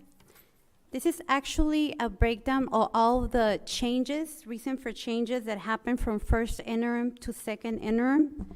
As you can see from our revenue, there was some a small adjustment that needed to be made to our unduplicated pupil count. We were at 92.01 with the new information from P1 attendance report. We dropped to 91.40%. So that actually was the decrease of 641. We had also minor changes to our ESSER 3 one-time funds. Allocation increased to cover 21-22 expenditures. We have our new universal transitional kindergarten, or CTEIG, preliminary allocations, and then the A3G grants that Ms. Berta Price explained tonight. Minor revenues received from local sources. And of course, when you have updates in your revenue, you also have updates in your expenditure side as well. There was some minor reductions in salaries due to unfilled vacancies and reallocation of substitute and extra duty stipends, 1160 and 1170. And this is just allocating as we are actually utilizing the ESSER 2 funds through, for example, instead of allocating for extra duty stipends, you probably are buying more materials and supply, technology supplies for our students. That's when you actually do those changes to different object codes. We also, and then the adjustments to the benefits due to all of our salaries. We had adjust expenditures due to new one-time funding, and we also adjusted our services and other operating expenses due to one-time funding and some utility services as well. As you can see, inflation is really hitting the district. There is a couple of our utility services that have going up, and we needed to make the adjustment, especially our electricity bill. We have a minor adjustment due to revised expenditures to other outgo. And we also had an audit adjustment from our beginning balance due to AB 130 changes, which CDE, California Department of Education, actually made us change the expanding learning opportunity from being a state fund to a federal fund.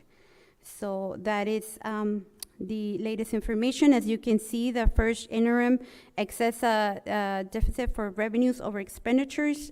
First interim, we projected at 3.5, and now with all those changes at second interim, we are at 4.7. Any questions? Yeah, on the books and supplies, for that budget, 27 million, what are we currently at with that budget? Year-to-date spending on that, I'm sorry, for which one? for the books and supplies. What is the question? Oh, the 27? Year-to-date expenditures on books and supplies. Oh, okay. Because I just have the total breakdown for the year. Let me get the report.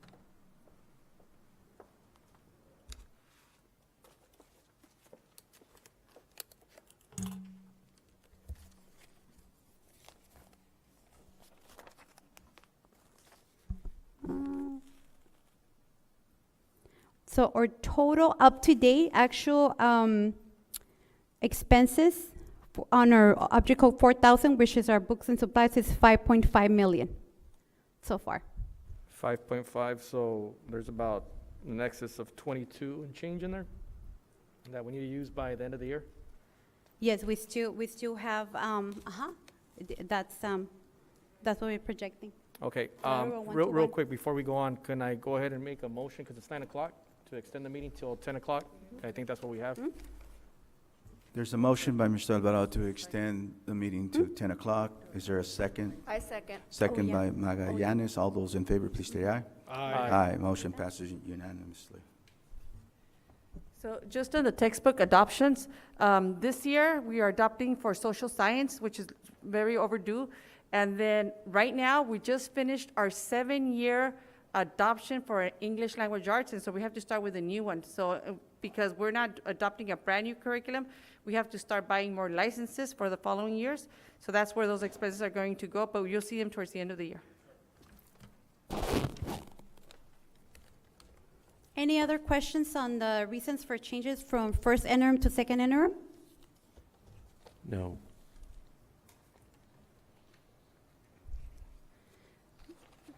Okay, the next slide is just actually the revenues on our charge. As you can see, and I just want to explain here, this is how our LCFF calculator looks and is received from the county.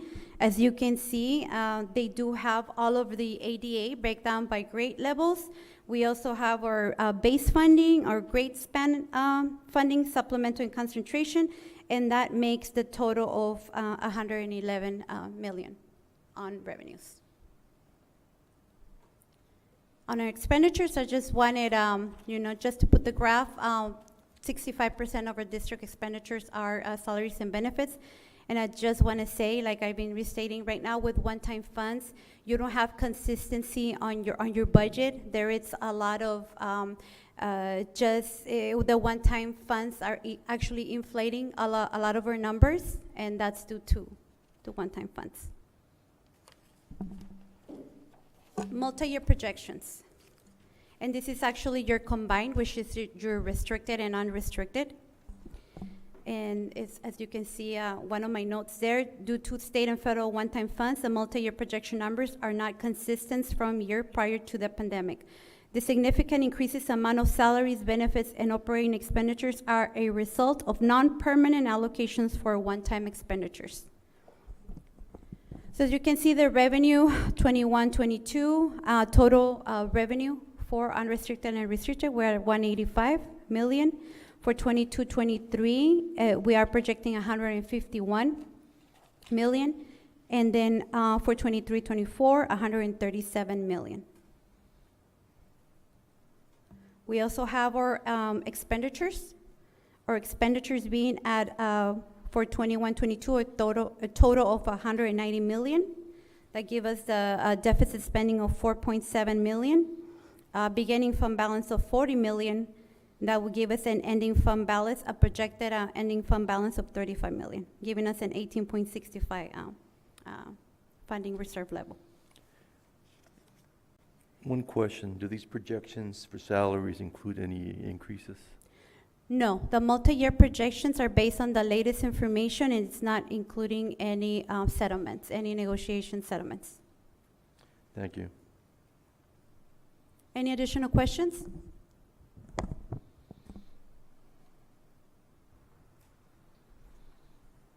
For, just to operate month to month, what's that calculation currently?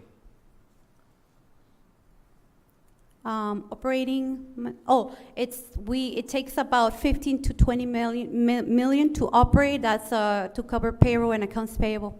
15 to 20 million? 15 to 20 million to actually operate on a monthly basis.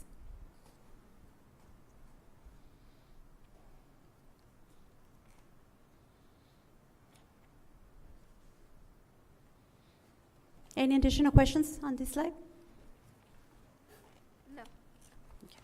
So what I did is just, I broke down the unrestricted multi-year projection. And as you can see, we can see more as a pattern, consistency on our unrestricted side, and this is because it doesn't have the one-time funding. Now, one-time funds are actually on your restricted side of the house. So as you can see for unrestricted, and next to the MYP table, you have the LCFF calculator. That calculator, again, is given to us by the county. And as you can see, the first, which is our LCFF, local control funding formula sources, versus the calculator, it matches. It matches 21-22 to the 111 million. Then 22-23, it drops to 104, and that's for due to our decline on ADA. And then for 23-24, it goes to 107 million. As you can see there on the LCFF calculator as well, on the bottom where it says total ADA, you can see that for 21-22, we are funded at the 8,600. Now for 22-23 and on, we are being funded at the 7,600.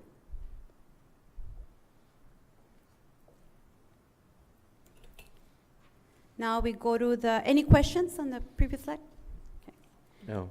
If we go to the restricted side of the house, that's where you see all the difference. That's where you see there's no actually, where you see, okay, there's a pattern or a consistency. It's just all over the place. And the reason is, if you see the second table to your right, you see all the how we are actually budgeting for all of those one-time grants.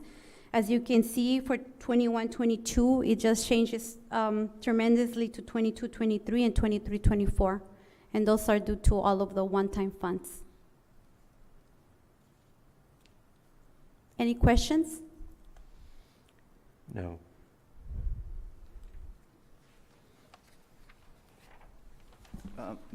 Ms. Pius, Uh-huh. just how much one-time funds did we receive total? In total, we received, and that's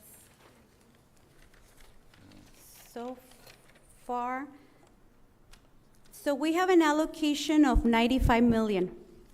95 million that was allocated, but a lot of those one-time funds, especially the ESTER funds, which is the majority of our funding, they actually ask as we spent. So they're as we reimburse. So we don't have the money yet, but it says as we spend the monies.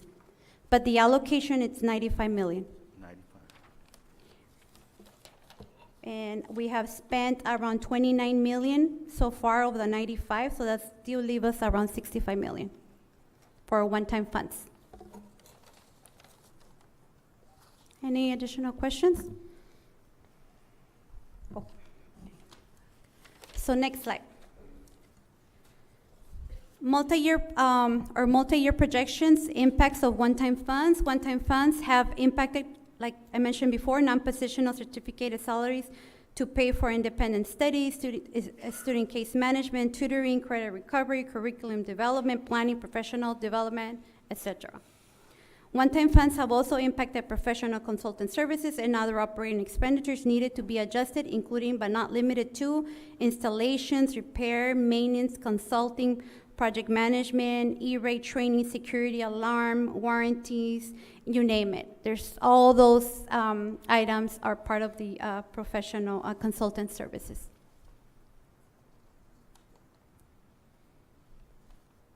Fiscal challenges ahead. Attendance cliff, I would say it's number one statewide. A structural deficit, declining enrollment, pending negotiations, pension rates, workers' comp rate increases, and high contributions to underfunded programs like special education and routine restricted maintenance account. The projected COLA does not provide sufficient funding to offset the amount of attendance ADA loss the district has experienced. Any questions? No. No, thank you so much. I do have a question. Yes. So, with this decline in enrollment, can we hire somebody to help with all these absences? And I know it has to do a lot with COVID, post-COVID infections, and we understand that. But there has to be something that we can do, somebody that we can hire or pay overtime or extra services. Mm-hmm. Is that possible? I believe we currently have few. There's comes Bryce. Help.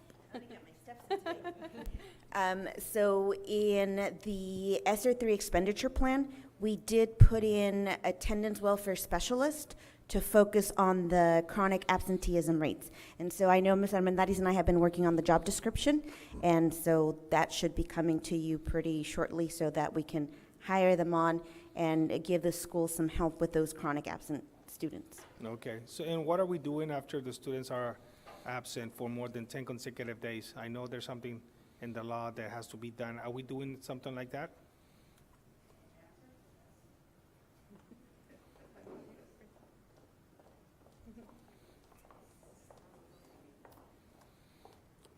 Yes, so for attendance, a little while ago, you mentioned that we have a company, and that company does assist us with the letters.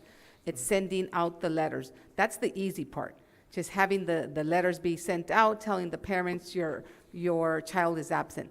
The difficult part is that intervention piece, and it happens at the site, okay? You have your SARTs, your student attendance review team meetings, what is your SSTs. If a student is a special ed student, you have an IEP to address the absences, to remove the barriers. Why isn't the student not coming to school?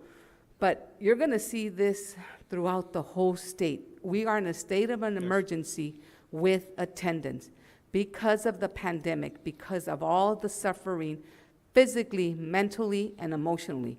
And that's why I keep on saying we need to intervene at the site level. That's what we need to do. Thank you. So, Mr. President, if you don't mind, I would like to see maybe something, what I said that has been done down the road, for like a report, what has been done with the students that have been absent, chronically absent. All right, we'll have a presentation. I think we Thank should you. have that next, before. Next board meeting. Next board meeting on the 24th. I'm in agreement with that. Yeah, Thank you. all right. Thank Any you. other questions? Thank you very much. Thank you, Maribel. Thank you, Okay, Maribel. there was a motion by Richard. Richard, you still with the motion? Yes. I'll second. Second by Alvarado. All those in favor, please say aye. Aye. Aye, motion passes 5-0. And agreement renewal between Calexico Unified School District and Mobile Modular Management Corporation for the lease of relocatable classrooms at various school sites. So moved. Moved by Romero, second by Calderon Jr. All those in favor, please state aye. Aye. Motion passes 5-0. And 3, agreement between Calexico Unified School District and Western Environment and Safety Technologies, LLC, for asbestos and lead paint inspections at Old Family Resource Center.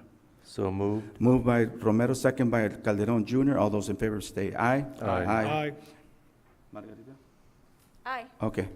Motion passes 5-0.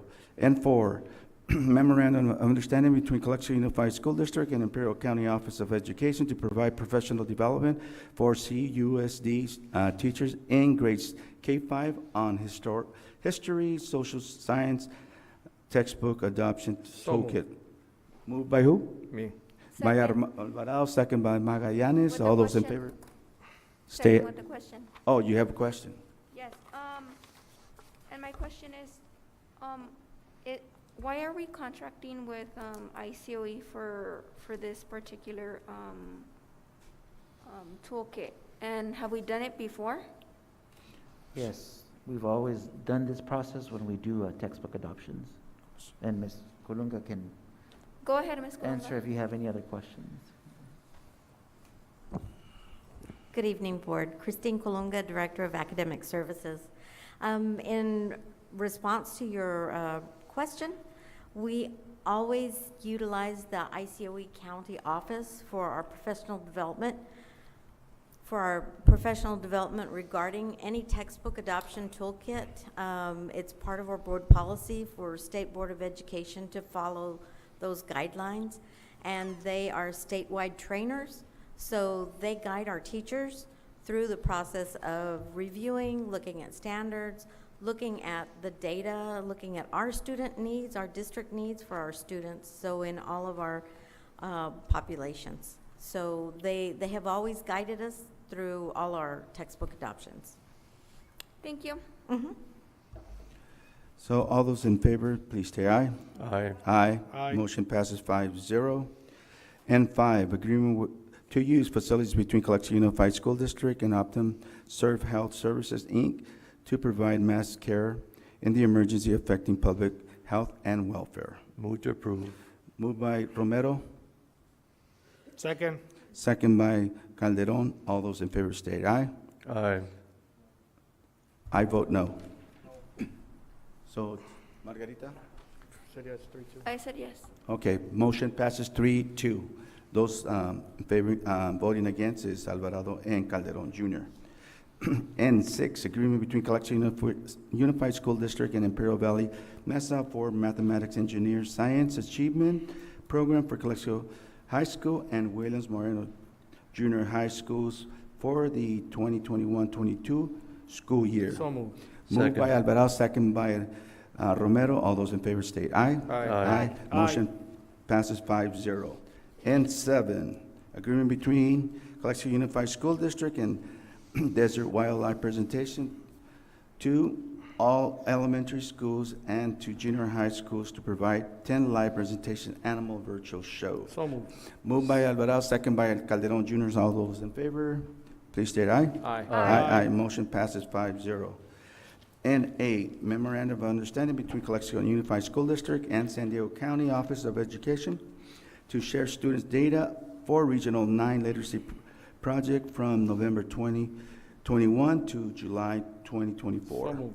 Moved by Alvarado, Second. second by Romero. All those in favor state aye. Aye. Motion passes 5-0.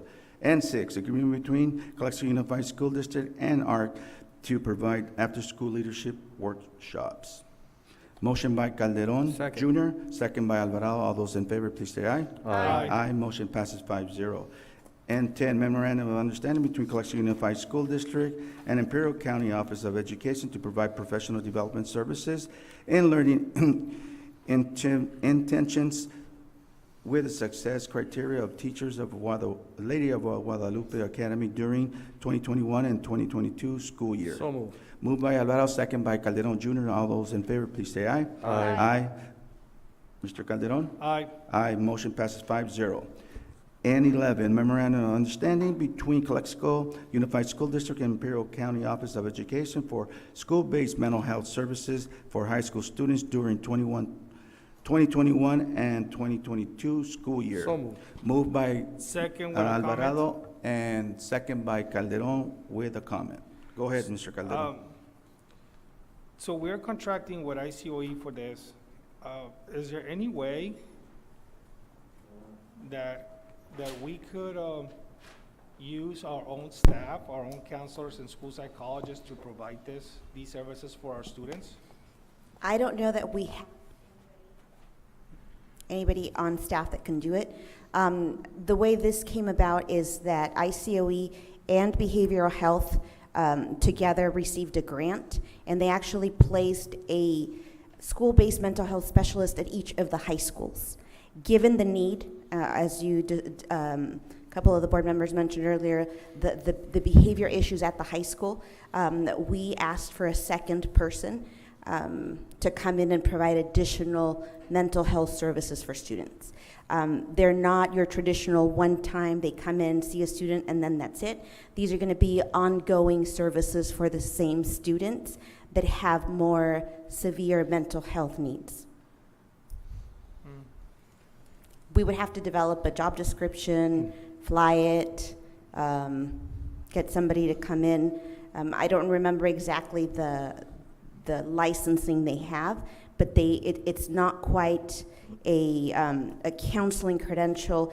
I don't remember, it's not quite the psychologist credential, but it's more of a providing those services to students, the clinical services. Like an MFCC or something like that, something of that type?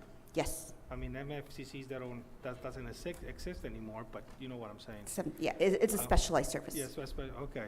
Well, I was just wondering because, we need to start our own people. We have quality people with the credentials that can do some of these jobs. But if you're saying that they need more than what we can offer, then I guess then we can go with ICOE. Well, I mean. Yes. It's, you've seen the videos. There's a severe need at the high school to address some of the issues. And so for us to develop a job description, fly the position, get somebody qualified, it's gonna take a while when the services really are needed now. And this particular person, once approved, it should take about 2 or 3 weeks for them to come on board. So ICOE have this person ready at ICOE? They flew it, and, with the intent that if there were no, if this was approved, they would try to have them ready. I know there are other districts that also want to hire additional specialists, and so if we don't take it, if this were not to be approved, then that person would be assigned to another school. Okay. I was gonna add, this sounds a lot more like mental health services and like it falls under the realm of medical care. So the district might not be poised with an insurance, with its record-keeping systems, et cetera, to do that on its own. I think a lot of county offices are contracting with county health agencies to coordinate those kinds of services and make them available to the districts within the county. And we are using those one-time funds intended for these particular purposes. Thank you. Thank you. Okay, there's a motion, first and second motion. All those in favor, please state aye. Aye. Aye. Aye. Mr. Calderon? I said aye. Okay, motion passes 5-0. And 12, agreement between Calexico Unified School District and Goodbye Pigeons, Inc. to power wash bird droppings at Calexico High School 9th grade So moved. academy. Moved by Ms. Magallanes, second by Calderon Jr. All those in favor, please state aye. Aye. Aye. Motion passes 5-0. And 13, 2022 CSBA Delegate Assembly Election Nomination for Sub-Region 18B. I'll make a motion approved. Second by Calderon with a comment. It's only one nominee, so. That's Diana Garcia. Yes. Yeah. So, all those in favor, stay aye. Aye. Aye. Motion passes 5-0. And 14, revision of job description, coordinator of academic and instructions. So moved. Second. Motion by Alvarado, second by Romero. All those in favor, stay aye. Aye. Motion passes 5-0. And 15, revision of job description, pool cashier. So moved. Moved by Alvarado, Second. second by Romero. All those in favor, stay aye. Aye. Motion passes 5-0. And 16, revision of job description, lifeguard. So moved. Moved by Alvarado, Second. second by Magallanes. All those in favor, please stay aye. Aye. Aye. Motion passes 5-0. N17, revision of job description, pool manager. So moved. Moved by Alvarado. Second. Second by Magallanes. All those in favor stay aye. Aye. Motion passes 5-0. N18, new job description, lifeguard/water safety instructor. So moved. Moved by Alvarado. Second. Second by Magallanes. All those in favor stay aye. Aye. Motion passes 5-0. N19, 2020-21 school accountability report cards for all schools at Calexico Unified School District. Motion by Alvarado, Second. second by Romero. All those in favor, please stay aye. Aye. Aye. Motion passes 5-0. N20, approval of 2022 and 23 instructional calendar. So moved. Second. Motion by Alvarado, second by Romero. All those in favor, stay aye. Aye. We're gonna go ahead right now and not do N21 and N22. We're gonna reconvene to closed session, and it is 9:21. Thank you.